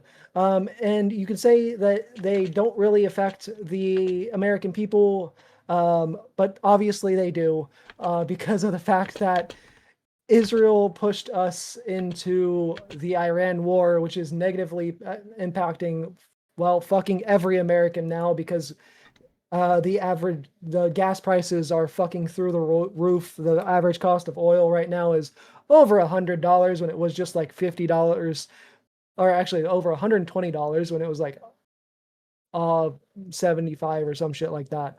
Not too long ago, before the Iran war started. These fuckers are absolutely destroying our fucking economy for their own personal gain. And it's absurd to say that their foreign influence campaign doesn't negatively impact us, and that they don't have too much influence, when the fact of them being a dark money influence group is what makes them have too much influence. Any influence by dark money is too much influence. And I'll see the rest of my time. All right. And in that case, we're going to go ahead and go over to you now, Castle. 3 minutes on the clock. Respond to that as you'd like, and go ahead and close this down for us. Okay, so my opponent ended his argument with saying any amount of influence or any influence is too much influence. And if you believe that a dollar constitutes too much influence, which I think the audience can kind of see is kind of an impossible standard, but if they believe that and they agree with that, then so be it. But we're not arguing whether Israel or AIPAC has too much or any influence, because I agreed it already has influence. It does, and many organizations do. And I think during this debate, we agreed that many PACs have influence and that PACs are bad. But the claim is that it has too much influence requires a much higher standard of proof. There wasn't any specific details that Vigi could give us to showcase that AIPAC made a policy happen. All he could say was that AIPAC donated to this politician or to this opponent, and their opponent lost. So therefore, it must have not been the opponent's or the politician's policy views, or how long he's been and lived in the district with his constituents, or how much they liked him. It must have been because of AIPAC. So my opponent also didn't define what too much actually means, unless you want to believe that a dollar of spending is too much. There was no clear threshold or actual measurable standard, just a vague assertion. And without a standard, the claim becomes very subjective. It becomes a matter of disagreement, not evidence. When we look at the facts, AIPAC is not uniquely dominant. It is not the largest spender. It is not operating across the broadest set of issues, and it exists within a system where billions of dollars are spent by hundreds of organizations. So if influence alone is the standard, then the entire system would qualify. It's not just AIPAC. And more importantly, my opponent again failed to prove causation, pointing to outcomes, whether it's U.S. policy in the Middle East or a single election. It doesn't prove, again, that AIPAC is the driving force behind them. Again, in the Middle East, do we really not want to put the blame on Donald Trump, who is the sole cause of why the Strait of Hormuz isn't open right now, which is causing those higher oil prices? There are a lot of people on the right side of the aisle that believe what we're doing against Iran was a 47-year war in waiting. Long before AIPAC even existed, these were long-held beliefs by the extreme religious right in the United States and a lot of Republican politicians that have believed for a very long time before. So what's really happening here? The term too much influence is being used to describe outcomes that people just disagree with. We don't have to agree with what Israel is doing. We don't have to agree with specific foreign policy that our president or Congress are approving of.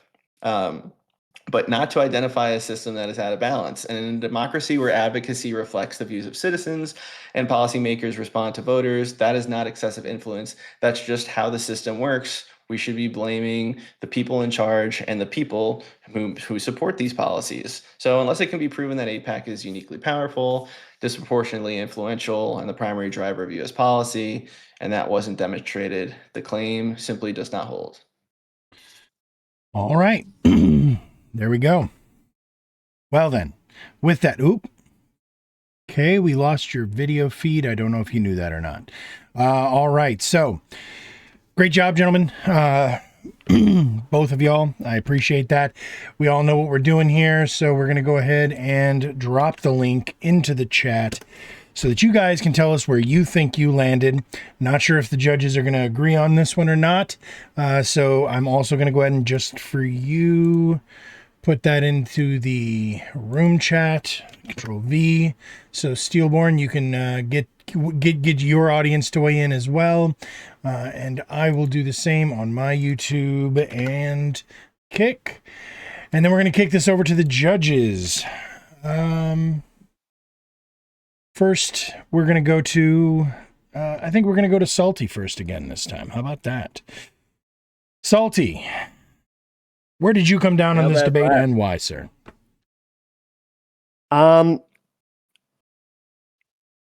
This was a real hard one. I thought they both got away from the subject quite a lot. Although I can understand why your American audience wouldn't understand how they got away from it. I think Castle absolutely owned it. Just knocked it out of the park. And personally, I was barracking for Vigi. Absolutely. Like, my bias was for Vigi, but the entire time. Castle was good faith, and he just led. He just led the opposition into his position, and made him debate it on his terms. You know, for over half the debate, he just brought him in and said, "We're talking about this now." You know, they threw numbers around about the NRA.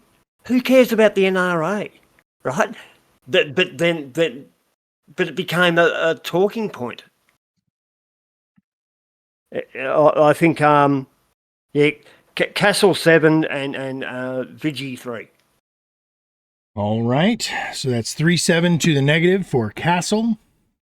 LetsChief, where did you come down on this and why?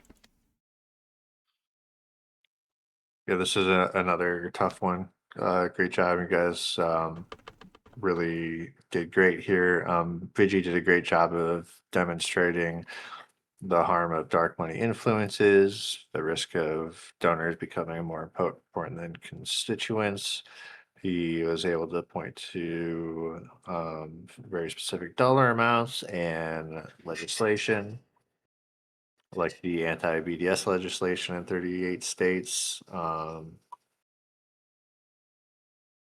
But Castle did a great job of framing the prompt and qualifying the requirements for what could be too much. And it really framed things as, pushing for an outcome I don't prefer within the means that the system allows for, made it just, again, like a tough bar to hurdle. I scored it a little closer, though, at 4-6 for Castle. Okay. So our judges agreed. Castle is the winner tonight. Great job, Mr. Castle. I still want to see where you guys landed on this, though, chat. So please make sure you still click that link. Still give us that vote. Oh, really quick, one thing I wanted to say, because X-Rox just reminded me in chat that stated that, too much was any. And I feel like that could have been true. And I feel like to reach that bar, Vigi should have dragged us down. All PACs have too much influence, and just not let the debate escape there. We would have to spend a lot more time there, I think. But and for what it's worth, that was actually, that was why I asked the question that I did, was to see if I could set that up for it, to try to drive that home, because I had that same thought. So, all right. So chat, let's see what you guys thought. Who do you guys believe won this debate? Who do you think was the most compelling and persuasive arguments? Who was the best interlocutor? Looks like we've got votes in. We're going to go ahead and give it a couple of seconds here. 3, 2, 1. Well, chat disagrees with the judges. Chat gave it overwhelmingly 8-2 to Vigilante. So, how about that? I mean, it still doesn't matter. It still wins, but at least it matters for the average points per debate score. That's super right. important. That's right. It is about the scoring, and it is not a unanimous victory.